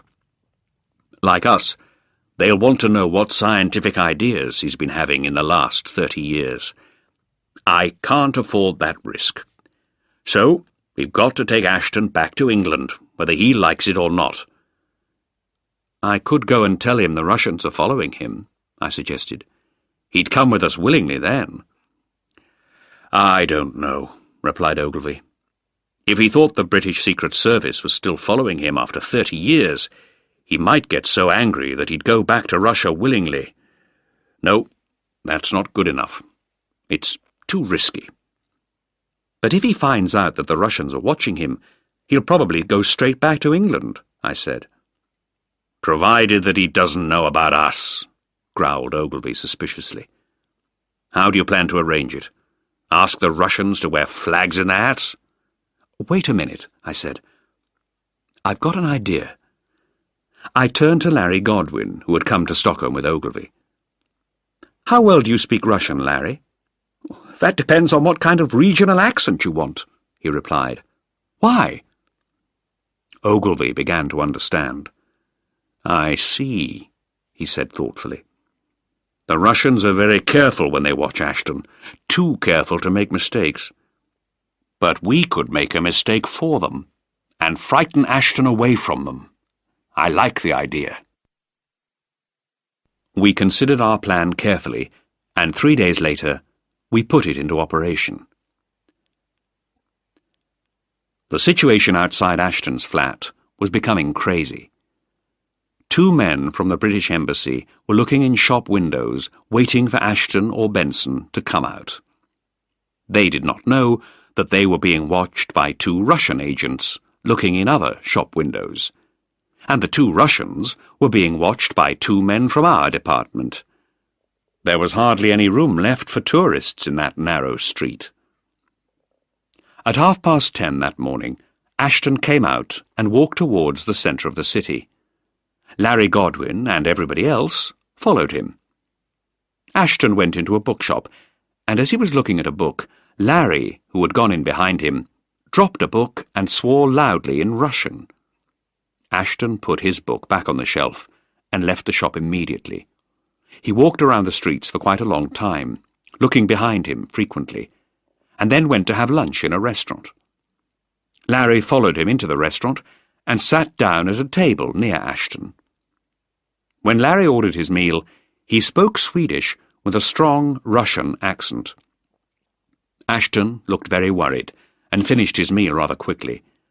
Larry came out of the restaurant close behind Ashton and followed him back to Ashton's flat, making sure that Ashton could see that he was being followed. After Ashton had returned to his flat, we had a long wait in the cold. We all had little radio telephones, and at 9:10 in the evening, I received the message we had been waiting for. Ashton and Benson have left the flat. They're carrying bags and walking towards the taxis at the end of the street. Benson took a taxi to the railway station, but Ashton went off in the opposite direction. At the station, Benson bought 2 tickets for Göteborg in the west of Sweden. There was half an hour before the train left, but Ashton did not appear, and when the train went, only Benson was on it, together with several of my men. Ashton had disappeared again. I decided to follow the train by car. If Benson had bought 2 tickets, maybe Ashton intended to join him at the next station. I sent 2 men to the first station where Benson's train would stop, and Larry and I drove to the next station, Eskilstuna. On the way, we heard on the radio phone that Ashton had in fact got on the train at the first stop. I relaxed again. "We've got them now," I told Larry. But when we arrived at the railway station at Eskilstuna, we learnt that Ashton and Benson had jumped from the train when it stopped near a small country village. I looked at the map. The nearest town was called Strängnäs, and we arrived there about an hour later. It was a small town with only one hotel. Henty knew it quite well because it was also an army training centre which he had visited officially. He went into the hotel and found that Ashton and Benson were definitely there, probably fast asleep in their rooms. We booked into the hotel too, and I made my plans for the next morning. I wanted Michaelis, Brent and Henty to be early for breakfast. I would be sitting in a car outside the hotel. Brent would have a secret radio microphone and would talk quietly into it so that he could tell me what was happening. Halfway through breakfast, Larry was to go in and make Ashton think that the Russians had succeeded in following him, even to Strangnas. The next morning, I waited in the car. I hated what I was doing. I wanted to go and talk to Ashton, to tell him everything that had happened, and convince him that he had run away from England for the wrong reasons. I wanted to explain to him that the acid attack on Gillian had been a mistake made by a madman, and that it had nothing at all to do with him. I wanted to persuade him that it was completely safe to go back to England and take up his normal family and business life again. But Ogilvy did not want that. He did not want Ashton to know that he was still being watched by the British Secret Service. And I had to do what Ogilvy said, even if I disagreed with him. At the same time, I liked George Ashton. He was Penny's father, and I hated myself for what I had to do. Michaelis, Brent and Henty went to have breakfast in the hotel at 7:30. A quarter of an hour later, Ashton and Benson came into the restaurant and sat down for breakfast. 5 minutes later, Larry Godwin arrived and spoke to the waitress in Swedish with a very strong Russian accent. Ashton noticed him and went very, very pale. As Larry followed the waitress to the table, he greeted Ashton in a friendly manner, but in Russian, and Ashton knocked over his cup. I listened to Brent's description of what was happening, and I felt sick at what we were doing to George Ashton. Ashton and Benson left the restaurant, and a few minutes later they were outside the hotel. Larry followed them and did not try to hide. Ashton did not seem to know what to do, and on the radio I told Larry to ask Ashton to go with him.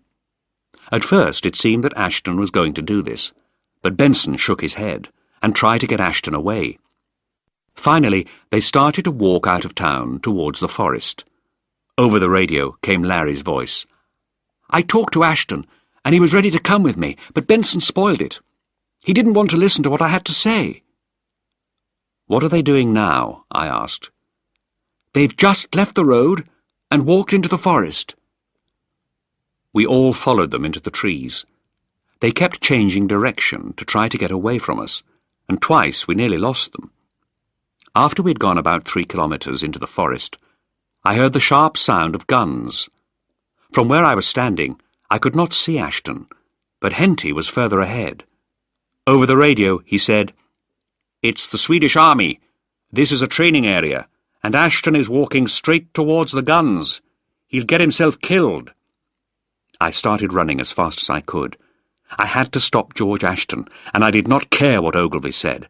I ran on until I thought my chest would burst. I shouted, "Ashton! George Ashton! Stop!" He stopped and turned round, and his eyes grew wide with surprise. I had almost reached him when there was a single shot, and Ashton fell. I heard Henty run past me as I bent over Ashton. There was blood coming from the corner of his mouth. "Malcolm, what?" "Take it easy, George," I said, holding him up in my arms. He pulled his hand from his pocket with a piece of paper. The... Then he fell back, his eyes still open, looking at the sky. George Ashton was dead. I knelt there in the snow, thinking how badly I had done my job. I cursed Ogilvy, and wished I had done what my own mind had told me was right. But it was too late. I had never felt so bad in all my life. Henty came back with a gun in his hand. "I got him," he said. "Got who, for God's sake?" "Benson." I stared at him. "You shot Benson?" He looked at me in surprise. "Well, he shot Ashton, didn't he? I saw him do it. Maybe you couldn't see him, but I did." This was almost too much for me. "Benson shot Ashton?" "Yes, he tried to shoot me too," said Henty. "And if anyone shoots at me, I shoot back."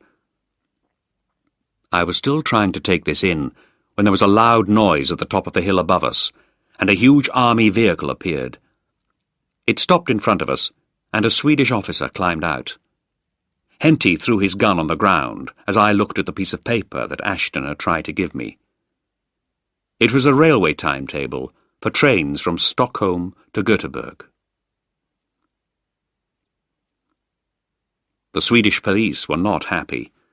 They had 2 dead bodies and 4 live men in the middle of an army training area. They took us to an army centre where we were kept for the next 3 weeks. I had no idea what was happening back in London, but suddenly, early one morning, I was told to get dressed and was taken to Stockholm Airport. The officer who had come with me said, "There is your plane, Mr. Jaggard. You are no longer welcome in Sweden."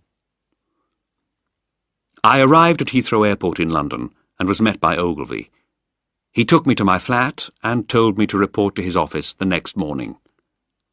As I got out of the car, I asked him about Penny. He told me that she was away in Scotland. "Does she know?" I asked. "Yes," Ogilvy said quietly. He put a piece of paper in my hand and said, "You ought to read this." Then he drove away. The piece of paper contained a short article from a newspaper, which described how 2 Englishmen, George Ashton, 56, and Howard Benson, 64, had died in an unfortunate accident in Sweden. They had walked into an army training area by mistake and been killed in the gunfire. Chapter 11. More Mysteries and New Dangers. In Ogilvy's office the next morning, I had to go over everything that had happened, from my arrival in Stockholm until Ashton's death. Ogilvy wanted to be sure of every detail. The mystery was Benson. Why had he shot Ashton? He had worked for Ashton for more than 20 years. What possible reason could there be for killing him so suddenly? Ogilvy had studied every known fact of Benson's life, and had found nothing wrong, nothing strange, nothing even slightly suspicious. Ogilvy told me I had to attend a meeting with people from other departments the next day. He reminded me that officially I did not know of Ashton's background as Chelyuskin, because that was in level black of the computer, which I was not supposed to have read. The meeting on the next day was difficult. All the people there seemed to be the heads of other departments which had been embarrassed by what had happened in Sweden. The most difficult questions came from Lord Krieger. "Is it correct that Mr. Ogilvy told you not to let Ashton know who you were?" "Yes, that's correct," I replied. "But we have just been told that you showed yourself to him deliberately. It was only when he saw you that he turned back. Is that not so?" "That's correct." "So it was when you disobeyed Mr. Ogilvy's orders that Ashton was killed?" I was very angry, but kept my voice calm. Ashton was going straight into the army training area, which was very dangerous. The most important thing was to stop him. It was a complete shock to me that Benson killed him. "But we can't be sure that Benson killed Ashton," objected Lord Krieger. "The bullets from the body prove that," said Ogilvy. "But Mr. Jaggard has failed throughout this operation. He let Ashton escape in England, and he has now caused a great deal of trouble because of the stupid way he tried to deal with Ashton in Sweden. I said once before that I did not have a very high opinion of Mr. Jaggard, and I think I was right." I felt very miserable, and wondered if Krieger was right. After the committee meeting, Ogilvy invited me to lunch, Not because he was sorry for me, and not because he wanted to be friendly. To my great surprise, he wanted to continue to investigate the Ashton case, and that was to be my new job. As far as everyone else was concerned, I had made a terrible mistake, and I had to be punished. But Ogilvy thought that his department had been tricked over Ashton. He wanted to know who had tricked him, and why. And he thought that I was the best man to find this out. I was not at all happy with this plan. It would mean more lying to Penny, and I had done enough damage to our personal lives already. Ashton had been killed, and I felt that I was responsible for that. Ogilvy disagreed. "You didn't kill Ashton. Who did?" "Benson killed him, damn it." Ogilvy raised his voice to a shout. "Then find out why, for God's sake. Don't do it for me, do it for Penny. Find out why Benson, who lived so long in the same house with her father, with her and her sister, find out why Benson killed her father. You owe that to her." "All right," I said. "You've convinced me. I'll do it for her." After I left Ogilvy, I said goodbye to the people I had worked with in the department. They felt sorry for me, because my new job was, as far as they knew, as a messenger, but there were no messages for me to take. In fact, I went off to start the investigation which Ogilvy wanted me to do. I went out to Marlow to find out if Penny was back from Scotland. As I arrived, I bumped into Peter Michaelis, who was just leaving the Ashton house. "What the devil are you doing here?" I asked. "Playing model trains," he replied happily. "Miss Ashton gave me permission to use the set upstairs whenever I like. It really is a fantastic railway. Here, look at this book." He showed me a thick book of railway timetables. "Ashton was trying to run this old timetable, but it doesn't seem quite correct. It's not the same as the original timetable, so I'm going to try to compare his timetable with one that I've got at home." "Which Miss Ashton gave you permission to do this?" I asked. "Gillian," he replied. "I used to talk to her a lot when she was in hospital. When she found I was interested in the model railway, she said I could come along and play with it. She's a nice girl, and we get on very well." He paused. "I don't spend all my time with the railway." I smiled. "Is Gillian here now?" "Yes, she is, and she's expecting Penny home for lunch." Penny was very pleased to see me. Ogilvy had told her that I had been on some secret job in the United States when her father was killed. I was very grateful for this lie. It made it easier for me to avoid telling her too many direct lies. Penny asked me if I knew anything more about her father's death. I told her that I knew little more than she did.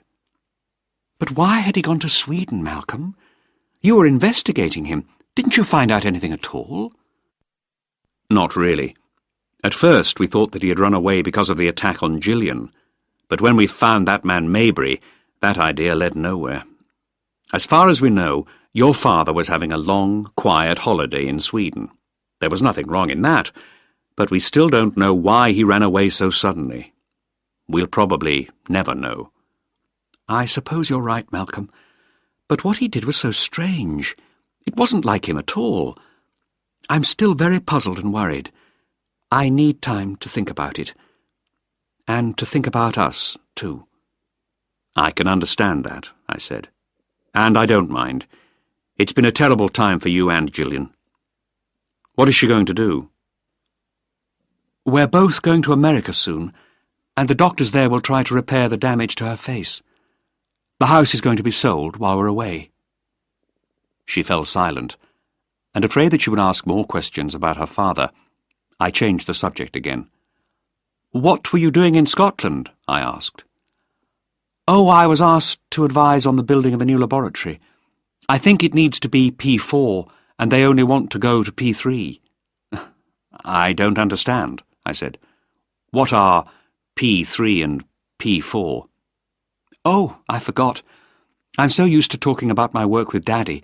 I'd forgotten you don't know much about genetics. Daddy always seemed to understand what I was talking about so easily. Are you sure you want me to explain?" She looked at me doubtfully. "It's a bit technical." Yes, please, I replied. I'm not a complete idiot, but don't make it too complicated. Well, in 1975, scientists studying genetics were very worried by the possible dangers of the experiments that were being done. There were no government laws to follow, but everyone felt that something had to be done. So the scientists agreed among themselves about safety and the kind of experiments that should be permitted. For the first time, scientists became their own police and did not wait for governments to make laws for them. Genetic laboratories go from P1 to P4. P1 is the ordinary, basic genetics laboratory. P4 is for highly dangerous experiments, where everything has to be totally safe in all possible conditions. Airlocks, showers, changes of clothing, that sort of thing. And your problem in Scotland is all about safety? Well, they've got a P2 laboratory, and the work they do is changing. I believe they need to make it to a P4 laboratory. But that's very, very expensive, and they only want to go to P3. Why is that? I said. Well, they want to work with bacteria called E. coli, which are harmless. Everyone has millions of them in his body. It's not dangerous to study them, but nobody knows what could happen if someone does an important experiment and transfers the wrong gene. Everything is so new in this branch of science. There are no laws, at least no man-made laws, to decide what should be done and what should not be done. But you're the expert. If you think it's dangerous, surely people will listen to you, I said, puzzled. Not necessarily. In the end, it's the politicians who tell you how much money you can spend, how safe you can make an important laboratory. But their reasons are not usually scientific. Everything always seems to come back to money and politicians, I thought to myself. Are they really the best people to decide? Chapter 12. The Secret Computer. Somewhere, the key to Ashton's death lay in Benson's life, and I decided to investigate everything about Howard Benson. Ogilvy had told me that there was no information in the computer about Benson, but I remembered putting all the Ashton names and Benson's through the computer right at the beginning. Benson's records had been there then, but locked away in level purple. What had happened to them? Had somebody taken Benson's records out of the computer? It was a puzzle I couldn't solve, so I went to the War Office to see if I could look at Benson's army records from 30 years before. All I knew was that Benson had been a soldier during the war, but I had no idea when he had left the army. It took several hours of searching through long lists of names and numbers before I discovered, to my total amazement, that Ashton and Benson had left the British Army on exactly the same day, the 4th of January, 1947. I knew from the computer that George Ashton was not a real British soldier, but a Russian scientist in disguise. The coincidence was too great. So if it wasn't a coincidence, it must have been planned. But who had planned it? Was Benson another Russian? What reason could there be to explain why he had left the army on the same day as George Ashton, and then worked for and lived with Ashton for more than 30 years? I took Benson's army file home and read it very carefully. Everything seemed normal, exactly as Ogilvy had found when he had investigated Benson. Then I suddenly noticed one strange point. When Benson's departure from the army was first mentioned, an officer had written, "Proposed leaving date, 21st of March, 1947. But Benson had actually left on the 4th of January, 1947. Was the difference important? The health of every soldier is carefully watched and recorded, and I looked at Benson's medical record in the army. Early in November 1946, he had complained that he had pains in his left arm. In December, the doctor had asked for a special examination of Benson's heart. And 3 weeks later, in January 1947, Benson had left the army. I telephoned a friend of mine who was a doctor. If a man in his early 30s complains of a pain in his left arm for 3 months, what could be wrong with him? I asked. That depends, he replied. It could be one of several things. If it's a friend of yours, tell him to go to a doctor at once. Why? Is it so serious? "It could be a kind of heart disease," he replied. "Is that bad?" I asked. "Would the man survive?" "Oh, that depends again," said the doctor. "Is he fit? Does he smoke?" I remembered that Benson had had a desk job in the army. "Let's suppose that he's not fit, and that he smokes. Then he could drop dead at any time, if he doesn't get the right treatment immediately. Malcolm, is this someone I know?" "No," I replied. "There was a man in that condition in 1946. He died a few weeks ago, 30 years later. What do you think of that?" "I'm very surprised. Most people with that condition would have died long ago." The next person I spoke to was Benson's last doctor in Marlow. He was not keen to tell me about Benson's health, but I asked him when Benson had last had a heart attack. He laughed and said, "I can certainly tell you that. There was absolutely nothing wrong with Benson's heart. It was in excellent condition." I thanked him and rang off. It was now fairly clear to me what had happened. The real Benson had suffered from a bad heart, and had died after the 18th of December 1946 and before the 4th of January 1947. Somehow, a new healthy Benson had taken his place, had left the army on the 4th of January, and had then remained very close to George Ashton until the day, 30 years later, when he had killed him. I had learned something, but I did still not know why Benson had killed George Ashton. It was time for Penny and Gillian to leave for America.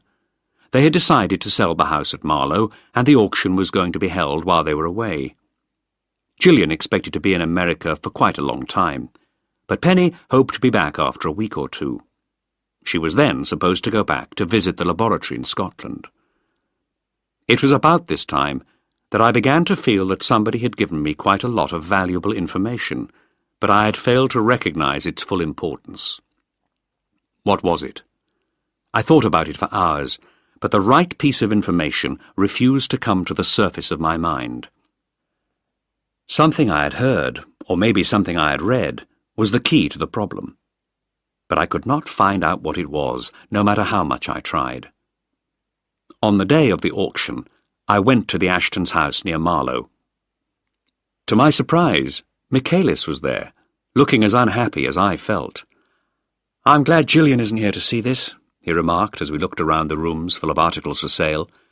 "It's all so sad to see everything being sold off like this. But the model railway interests me.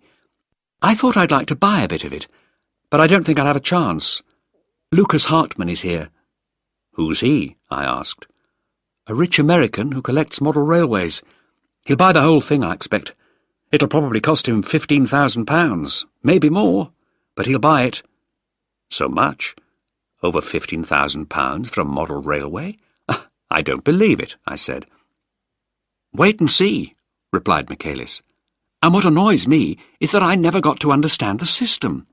Ashton's timetables didn't fit.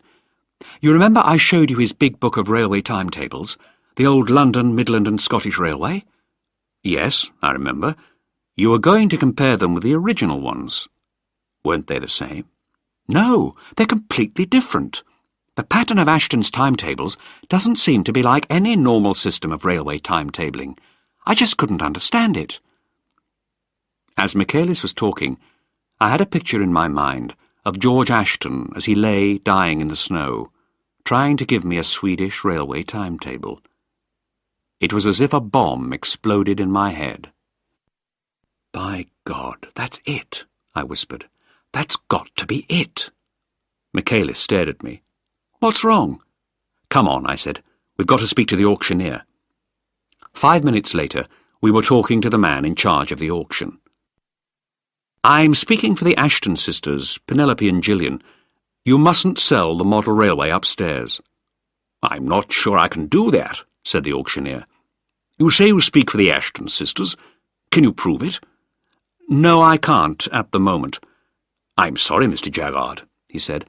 "I was engaged by Miss Penelope Ashton to sell the contents of this house. I can't stop that without a letter from her." "But she's in the United States," I almost shouted. "Then there's nothing to be done," he said. "The sale must go ahead." I tried ringing Ogilvy, Penny's lawyer, even Penny herself in America, but I could find none of them. Finally, I rang my bank manager. "What can I do for you, Mr. Jaggard?" he asked. "Later this afternoon, I'm going to write a fairly large cheque, more than I have in my bank account at the moment. I want to borrow enough money to cover a cheque for £20,000 or even £25,000 for a month. Can I do that?" "Yes, I don't see any difficulty, Mr. Jaggard. We'll cover your cheque. I hope you know what you're doing. In any case, come and see me tomorrow about it. I need your signature on some papers." I put the phone down. Michaelis was looking at me as if he thought I had suddenly gone mad. "Listen," I said. "I think we found Ashton's secret hiding place. I think that model railway is a computer, a sort of mechanical computer. You couldn't understand Ashton's railway timetables. You said they didn't fit the original ones. Well, I don't think they're timetables at all. They're computer programs, and that's where Ashton had been hiding all his original thinking. That's what he was trying to tell me when he gave me that Swedish railway timetable, just before he died." Michaelis shook his head. "It's a crazy idea," he said slowly. "But I suppose you might be right." "I hope to God I am right," I said. "I'm taking a big risk. A very expensive risk." We went back to the room where everything was being sold. The auctioneer was just starting to sell the railway. "Ladies and gentlemen, this is a unique model railway with the most modern control equipment. It is one of the finest examples of model railways that we have ever seen. How much will you offer me for it?" The offers started at £8,000 and went up slowly to £15,000. Hartman had said nothing, but suddenly he offered £16,000. I held up a finger, and the auctioneer said, "I have £17,000. Will anyone offer me more than £17,000? Hartman raised his finger to offer £18,000. The only two people crazy enough to spend so much money for a model railway were Hartman and myself. The price went up and up. Finally, I won. Hartman stopped, and the auctioneer called out, "Sold to Mr. Jaggard for £31,000. Just as I was talking to the auctioneer, Michaelis called me to the telephone. It was Ogilvy. I told him what I had done. I told him that the department now owed me £31,000 for a model railway. I do not wish to write down the words that he used to describe me. Chapter 13. Ashton's Work and Benson's Secret. From America, Penny wrote to say that the operations on Gillian's face were going well. She said that Gillian wanted me to pass this news on to Peter Michaelis, as she could not write herself. In her next letter, Penny asked me to meet her at Heathrow Airport, and that made me feel a lot better. If she had decided not to marry me, she would not have asked me to meet her. When I met her, she was very tired, but I took her to her new flat in London, and we sat talking for a while. She told me about her visits to several American universities. "They're doing very good work with PV40, she said. "What's PV40? I asked. "Something to do with genetics." "Oh, it's a virus, but it's harmless to human beings," she laughed. "I keep forgetting that you don't know anything about genetics." Suddenly, the little worrying thought at the back of my mind expressed itself. "When your father was alive, did you talk to him a lot about your work?" I asked. "Oh, yes," Penny replied, "all the time. He knew quite a lot about it, and he understood things very quickly. He even made some suggestions which surprised Professor Lumsden." "Why was that?" "Well, Daddy never did any experiments in genetics. He learned things from talking with me. But some of the ideas he had were very clever. They were unusual, but they worked when Lumsden and I tried them out in the laboratory." I felt like a man who has just found a key after looking for it for many weeks. The next day, I went to see Ogilvy. He had been very suspicious of my ideas about the model railway, but he had agreed to investigate it. The railway had been moved to a secret place, and the computer experts had begun work on it. At first, they thought it was a great joke, of course, but after a while, they realized that it was definitely a computer, and that the timetables were detailed programs. Unfortunately, they had not been able to understand the programs yet, but at least I was not £31,000 the poorer. I told Ogilvy about my latest idea. I think we can guess what Ashton's computer programs are all about. The date of the first one is about the time Penny started her research in genetics. I believe Ashton taught himself genetics because that was what his daughter was studying. He used her books and her notes and didn't need to buy anything which would tell outsiders what he was studying. She could keep him up to date with the latest developments without anyone ever suspecting that he was busy learning the subject, probably even better than Penny herself knew it, and all without ever going near a laboratory. "If you're right," said Ogilvy, "what do we do about it?" "Talk to Penny, of course," I said. "Tell her what we think. See if she agrees. Let her tell us what she knows." "No, that's too risky," he said. "We'd have to tell her too much about her father and why he wanted to hide what he was doing." "But you can't keep the secret from her. Not if you want to understand it. She's a part of it now. He learned everything from her," I said angrily. "Calm down, Malcolm. I didn't say anything about secrets. I just said we'd have to be very careful about what we say.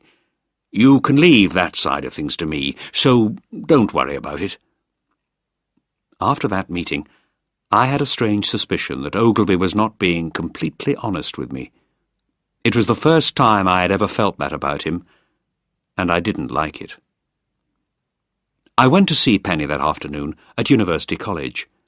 As I passed Professor Lumsden's office, Lord Krieger came out.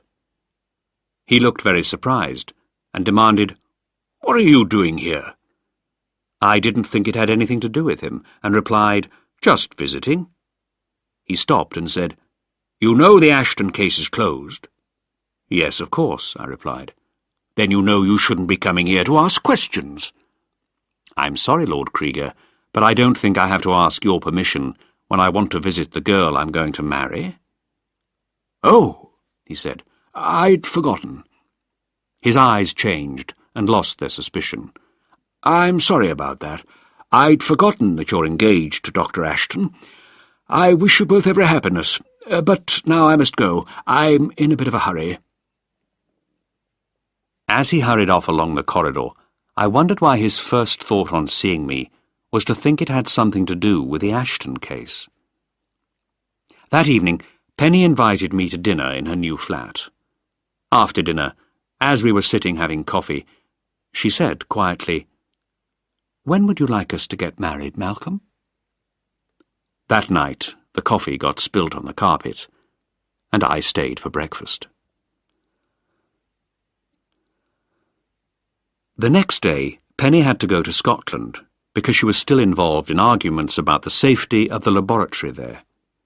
For me, the rest of the week went by very slowly. I bought some tickets for the theatre for the day when Penny was due to return, and I went on with my work. I had learned nothing new about Benson, and the computer experts were not making much progress towards understanding Ashton's programs. Ogilvy seemed to be avoiding me, but I did learn from him that Lord Krieger was now trying to persuade the minister to transfer the work on the computer programs from Ogilvy's department to Krieger's. That worried me a lot. Krieger's special interest was in biological and chemical weapons. If Ashton's programs were really about genetics, as I thought they were, they could be very useful to Krieger, and he would make sure they were kept very secret.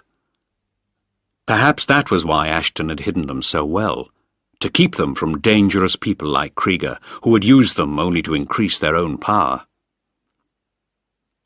Penny was expected back on Tuesday, and I went round to her flat. I waited, but she did not return.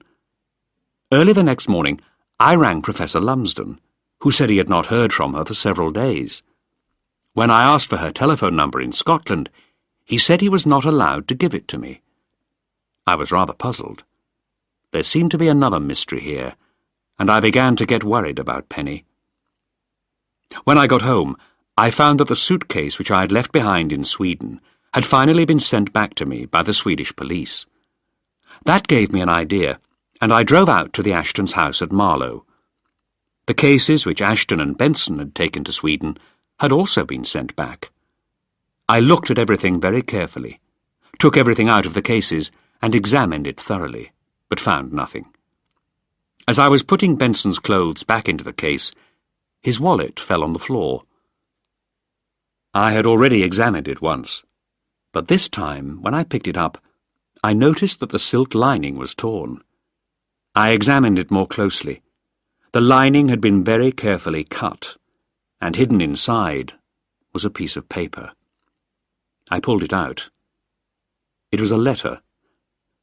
To whom it may concern, this letter is carried by Howard Greatorex Benson. If anyone has any doubts or questions about his honesty, his actions, or his motives, please contact me immediately. The date on the letter was the 4th of January 1947, the day Ashton and Benson had left the army. The letter was signed by James Poulton, who was now Lord Krieger. I was getting more and more suspicious about Krieger. Why did his name keep coming up in the Ashton case? I could now see that there was a strong connection between him and Ashton's probable work on genetics, and now Lumsden and Penny. What exactly was going on in Scotland? I went to see Lumsden and asked him to ring Penny in Scotland. When he refused, I got angry.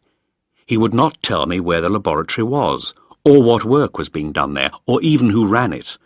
I was now very suspicious, and finally got Lumsden to admit that Krieger was the man in charge. Krieger was in a hurry to get results. Penny had insisted on a P4 laboratory, which was much more expensive and would take much more time to construct. But that was because she was worried about safety, I said. Yes, but Krieger thought she was being too careful. He was pushing Carter hard to get results fast, replied Lumsden. Who's Carter? I wanted to know. The chief scientific officer. There's something wrong at that laboratory. I'm sure of it, I said. Please telephone Penny, but I don't think they let you speak to her. He hesitated for a long time, but then made the call. As he dialed, I watched his finger and carefully remembered the number. This is Professor Lumsden. I'd like to speak to Dr. Ashton. Yes, I'll wait while you get her. He put his hand over the telephone and said, They've gone to get her. They think she's in her room. I don't think they'll find her, I said. Suddenly Lumsden spoke again to the telephone. Yes? On the mainland. I see. Will you ask her to telephone me as soon as she comes back? He put the phone down slowly. They say she's gone to the mainland. So the laboratory's on an island? Yes, he said. They could be right, you know. They might be telling the truth. But I could tell from his voice that he did not really believe his own words. I don't think so, I replied. Something has happened to her, and I'm going to find out what it is. Feeling very worried, I left Lumsden and went to see Ogilvy. I marched straight into his office. He was not pleased.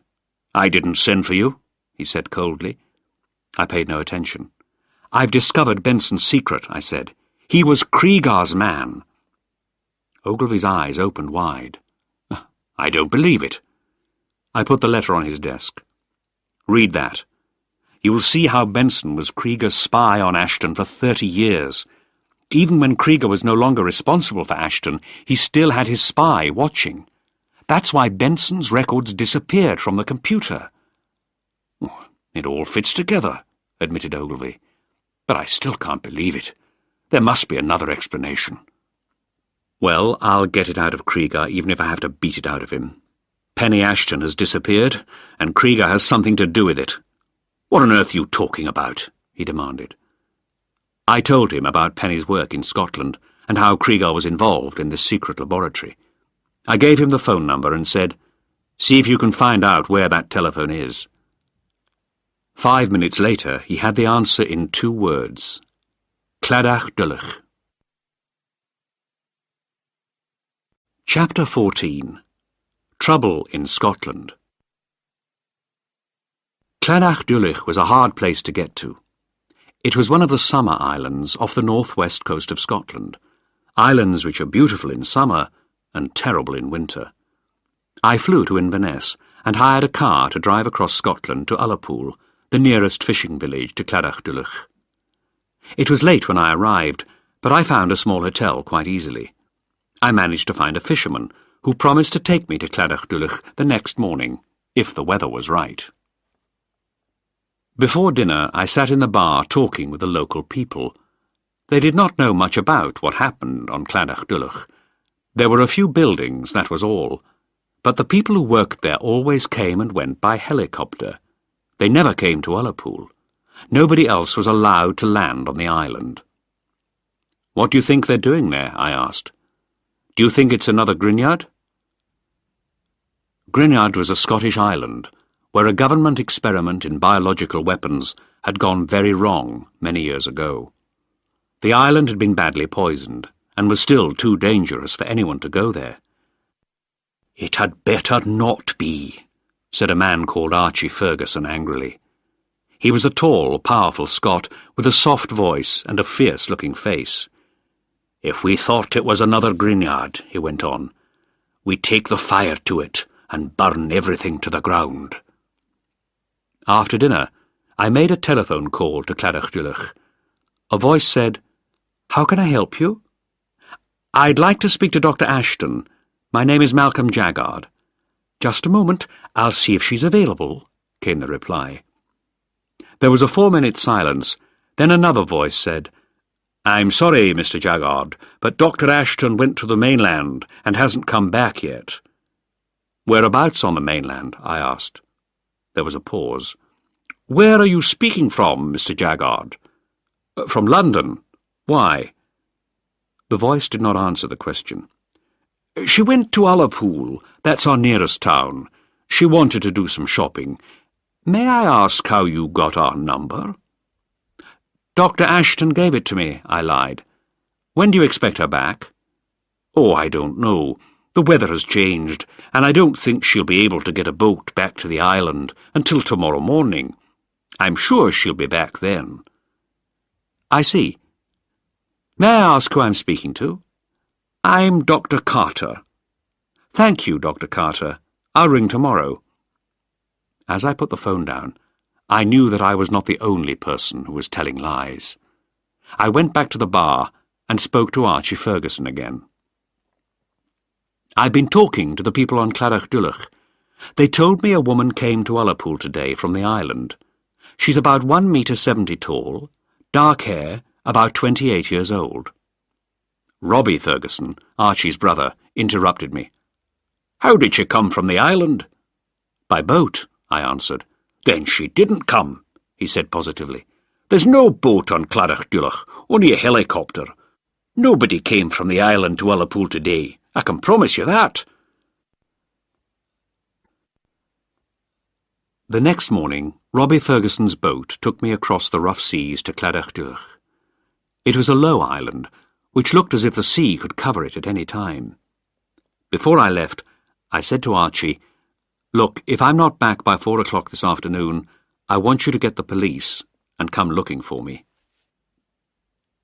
"And if they won't let us land on the island, what do we do then?" he wanted to know. I took a card from my pocket and gave it to him. "If I don't come back, ring that number and ask for a man called Ogilvy. Tell him everything you know." "I'll do that, and maybe we'll come with fire to make Clonardulloch clean again. Fire is a great thing for destroying what is bad."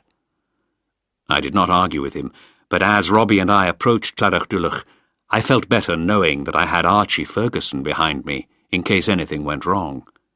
He was a dependable man. It was a rough voyage across the sea to Clonardulloch. Although it was not a high island, the sharp rocks made it a difficult place to land. I could not think of any reason why anyone should want to build a biological laboratory there, unless they had something which they very much wanted to hide.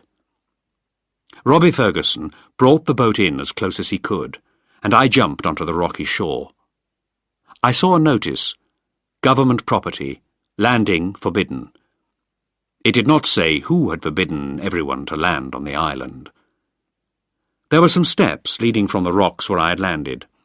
When I got to the top, a man came running up. "Stop! Can't you read?" he shouted. "Yes, I can read, but the boat's gone." "Well, you can't stay here. What do you want?" "I want to talk to Dr. Carter," I replied. "What about?" "If Dr. Carter wants you to know what we talk about, I'm sure he'll tell you later," I said sharply. "Who are you?" the man said angrily. "Same answer," I replied. "Just take me to Carter." Very unhappily, he took me along the path to the buildings of the laboratory, and I took a look around. Clonardulloch was a small island where only the seabirds seemed to be at home. There were 3 low buildings, all connected. I was taken into an office where an older man was sitting, working at a desk. He looked up as we entered. "Who is this, Max?" "I found this man coming ashore. He says he wants to see you." He turned to me. "Who are you? What do you want?" I sat down. "I'm Malcolm Jaggard. I've come to see Dr. Ashton." "Didn't you ring me last night? I told you she wasn't here. She's on the mainland, in Ullapool." "No, she isn't. I've just come from there. And she wasn't there last night either," I said firmly. "Well, she isn't here now," he said, "and I must ask you to leave. This place isn't open to the public." "If Dr. Ashton isn't here, where is she? How did she get to Ullapool?" "By boat, of course." "But you haven't got a boat here, Dr. Carter. All journeys are by helicopter." "You're taking too much of an interest in us, Mr. Jaggard. That could be dangerous." "Just let Dr. Ashton come and talk to me," I replied. "If she's missing, I promise that I'll make a lot of trouble for you." A voice came from behind me. "Dr. Carter can't bring Dr. Ashton to see you." I turned and saw Lord Cregar in the doorway. "Dr. Carter, leave me to talk to Mr. Jaggard alone," he went on.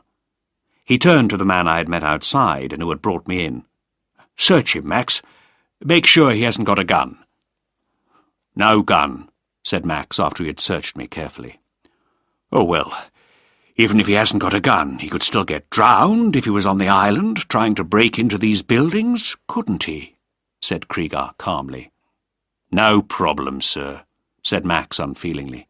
"The waves sometimes break right over the island." "You'd better be careful, Lord Cregar," I said. "We found the connection between you and Benson." Cregar looked surprised. "How could I have a connection with Benson? What possible evidence could there be?" "A letter carried by Benson, dated January 1947, and signed by you." "A letter?" said Cregar, and he looked through me into the past. His eyes changed as he began to remember. "You mean Benson still carried that letter with him? After 30 years? I don't believe it. Where is it now?" "Ogilvy has it. He's probably shown it to the minister by now." Cregar was angry. "I'm not going to let you beat me, Jaggard. Max, put this man somewhere safe while I think. I've found my way out of bigger problems than this. It's a question of studying the weaknesses of each man, you and Ogilvy." "What about Penny Ashton?" I said angrily. "What's happened to her?" "You'll see her in good time," said Cregar coldly, "if I allow you to." In my anger, I wanted to attack him violently, but Max had a gun in his hand, so I could do nothing. I was taken along a corridor and into a small, dark room. The door closed heavily behind me, and I was left alone in the dark to think about my problems. I realized that it had been a good idea to tell Cregar about the letter. That had saved me. Before I had mentioned the letter, Cregar was thinking of having me thrown into the sea, but the knowledge that Ogilvy had the letter had stopped that plan. But I now had a very clear idea of just how dangerous Cregar could be. I was in that black room for many hours, but finally the door opened. Max was there with his gun, and safely behind him stood Cregar, looking relaxed. "Come with me," he said, and I followed him along the corridor with Max walking behind me, his gun in his hand. "I've found a way of dealing with Ogilvy.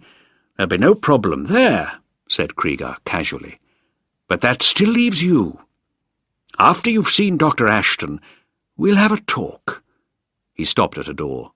"In here?" he said. I went into a room with a large window, which looked into another room. There was a bed in that room, and a woman was lying in the bed, unconscious, with plastic tubes leading from her to various machines. I could hardly recognize my Penny. "In God's name, what happened?" I shouted at Krieger. "Oh, there was an accident last week. I'm afraid Dr. Ashton is rather ill." "What's wrong with her?" I shouted again. "We don't know. It's something new, and Carter can't identify it." I was very angry and very frightened for Penny. "It's your fault, isn't it? She wanted you to have a P4 laboratory and you were too mean. This place isn't safe. Why isn't she being properly looked after? She should be in a hospital, one of the best hospitals." "You're probably right," said Krieger calmly. "But that would create risks for me. Not health risks, but risks of security. This is a top-secret laboratory. But you can't leave her to die here. She needs to have the very best of medical treatment," I shouted at Krieger. "You're in no position to make demands of me," said Krieger, and walked out. I followed him along the corridor to Carter's laboratory. We went inside, through an airlock between two doors. There were glass cases all round the walls, containing small dishes with Carter's experimental bacteria. Each dish was in its own protective glass box. Krieger turned to me. "Look, you can see we do take care here. What happened to Dr. Ashton was an accident, 1,000,000 to 1 chance.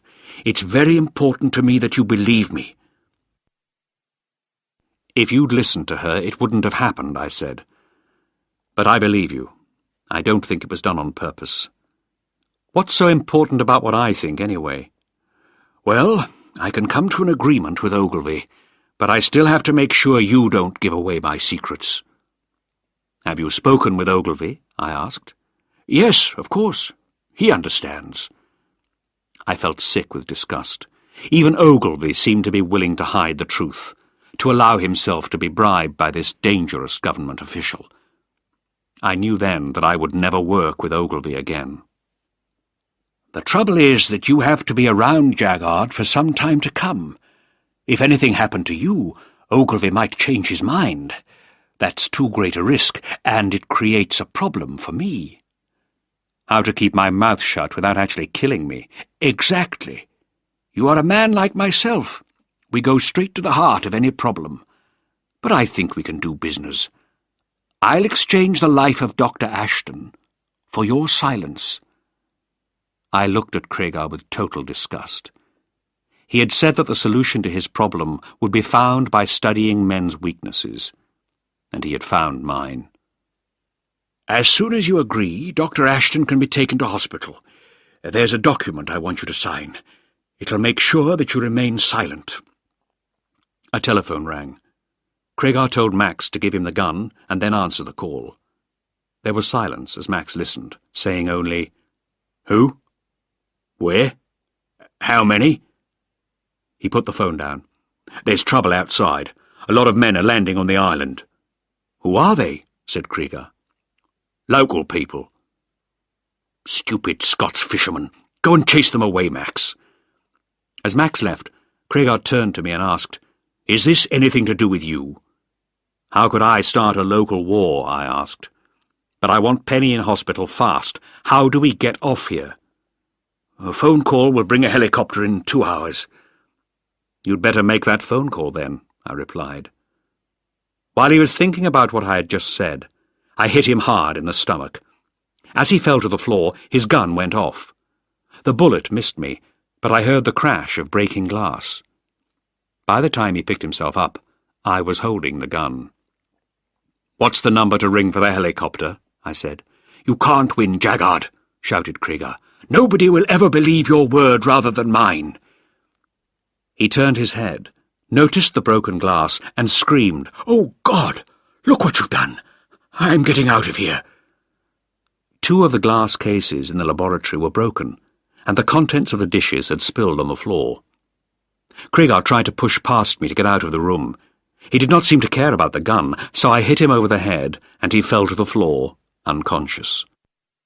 I turned quickly as the door of the laboratory burst open and Archie Ferguson appeared. "Get out!" I shouted.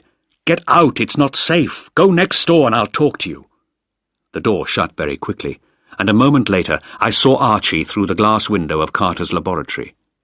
Cregar still lay unconscious at my feet. Chapter 15. Biological Disaster. There was a microphone on one of the tables in Carter's laboratory. I picked it up with a shaking hand and spoke. "Can you hear me, Archie?" He nodded and picked up another microphone. "What's happened here, Malcolm?" he asked. "This place is bloody dangerous, Archie. Don't go into any of the laboratories. Go and tell your men that now." Archie dropped the microphone and ran off quickly to tell his men. After a few minutes, he came back, and I told him to arrest everybody on the island. I showed him my official identity card and said, "That gives you the power to arrest people. The government will support that. You're working under my instructions." "What do we do now?" he wanted to know. "Ring Ogilvy and let me speak to him. I daren't come out of this laboratory. I don't know what experiments they're doing here, but the bacteria we've accidentally released are almost certainly very dangerous."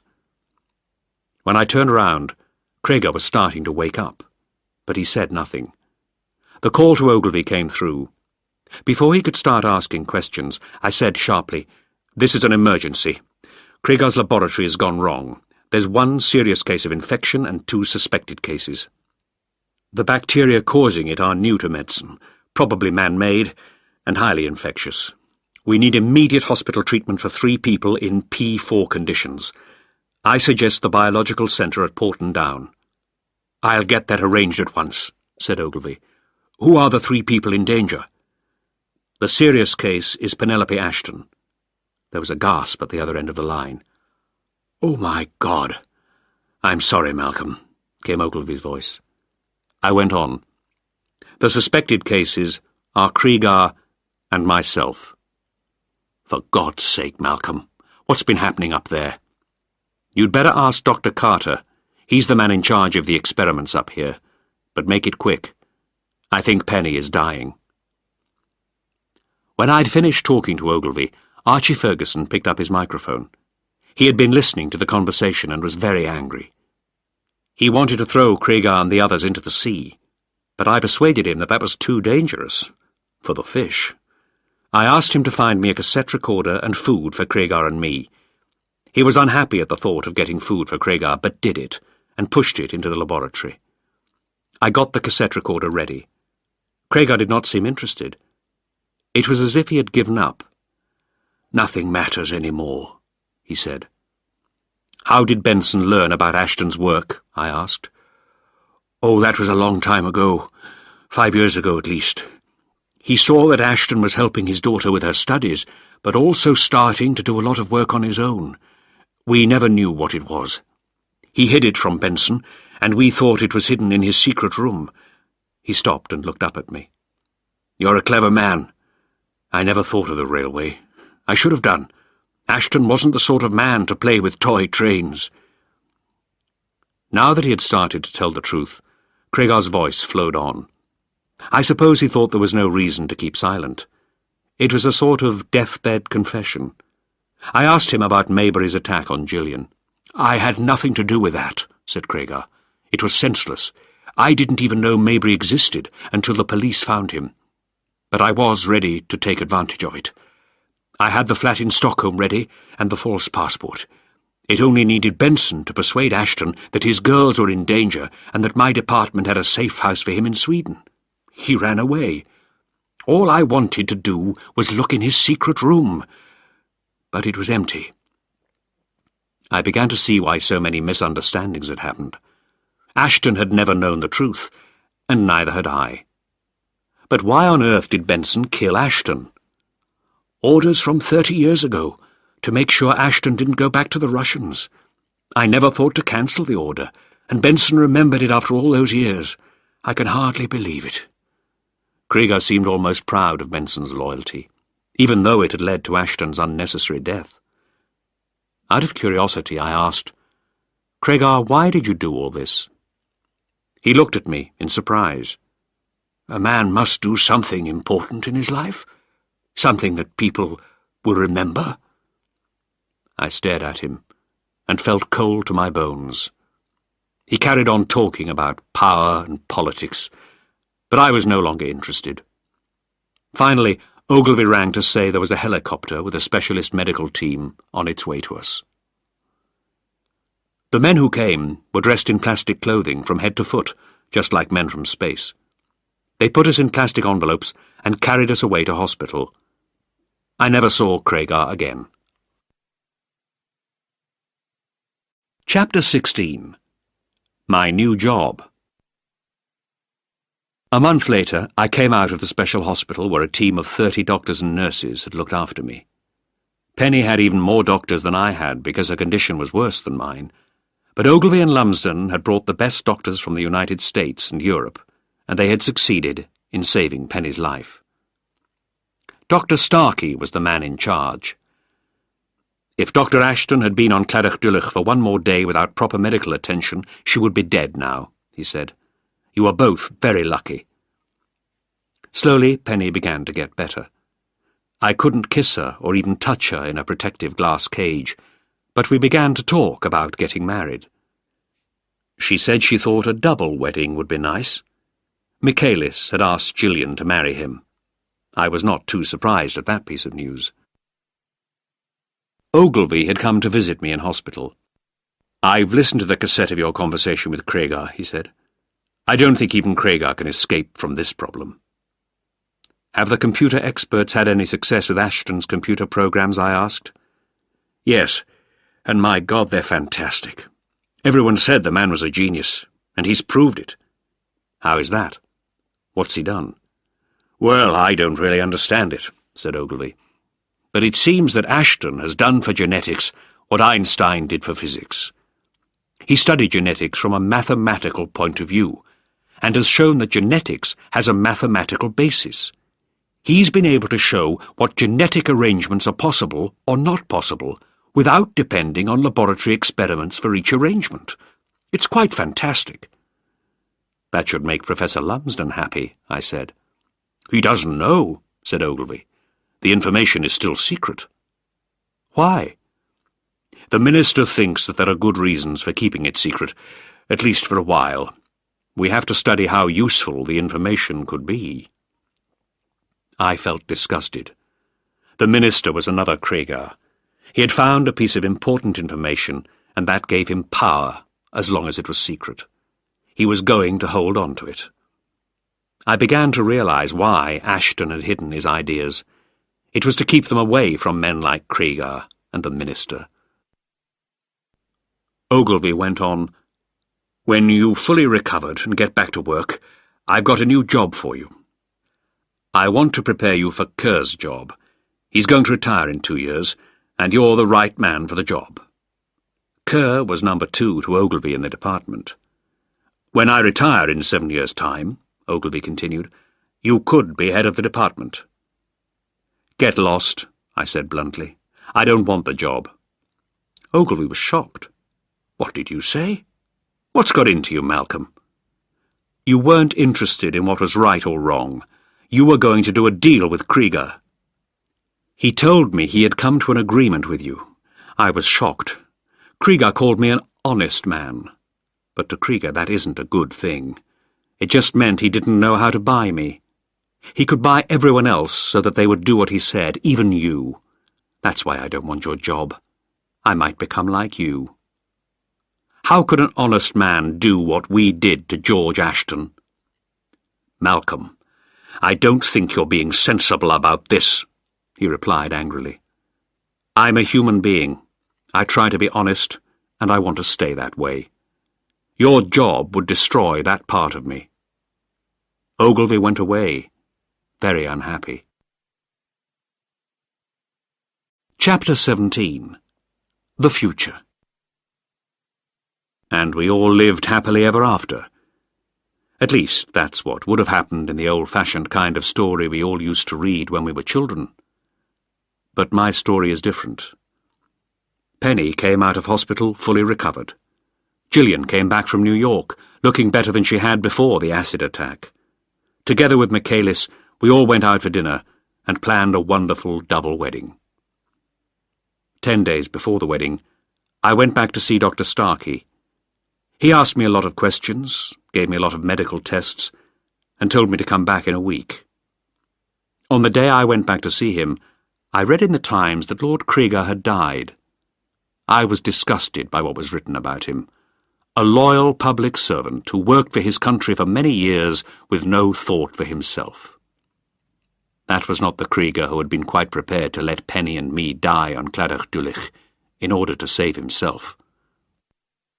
Dr. Starkey was very serious when I saw him. "It's bad news, isn't it?" I said.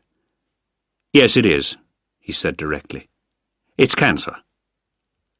It was the news I had expected. "How long have I got?" 6 months, maybe a year. It could be longer, but not much." "Is this the same thing that killed Krieger?" I asked. "Yes," he sighed. "Krieger wanted fast results, and Carter didn't wait for the best quality materials to come from the States. He used some experimental bacteria which were difficult to control biologically, and he didn't have the right kind of laboratory. Penny Ashton was right there. The new bacteria that escaped when you and Krieger were in the laboratory weren't safe." I suddenly felt frightened. "What about Penny?" "She's all right. Her illness was caused by completely different bacteria." I felt relieved. "Thank you, Dr. Starkey. You've been very honest with me, and I appreciate it." I went back to London and told Penny the bad news. She understood immediately what had happened. It was her job, after all. She still wanted to get married, but I said no. I knew what I wanted to do. "There's a place in the south of Ireland," I said to Penny. "The mountains are green. The sea is blue when the sun shines, and it's green when the sun doesn't shine. It's by the sea, where the Atlantic waves come in from the west. Come, live with me, and be my love. I could do with 6 months of life there, if you're with me." We went to Ireland immediately after Gillian and Peter were married, and we wished them every happiness. We have lived here for 9 months. My condition has got gradually worse, and at one time I thought of killing myself. But I knew I had one final job to do, to write the story of the Ashton case. Penny has loved me and taken care of me. She's brought a doctor and 3 nurses to help her, but now my time is getting short. I have told the story honestly. God knows I am not proud of my own part in it. Penny has read the story. Some parts have upset her terribly.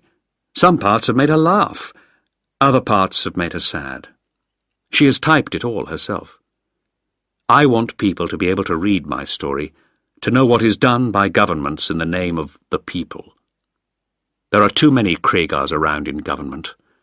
Ashton's new work on genetics is still a secret, to be used for whatever purposes some government minister thinks will do him some good. Because of that, Penny and I are determined that her father's story and the news of his discoveries in genetics should not be hidden.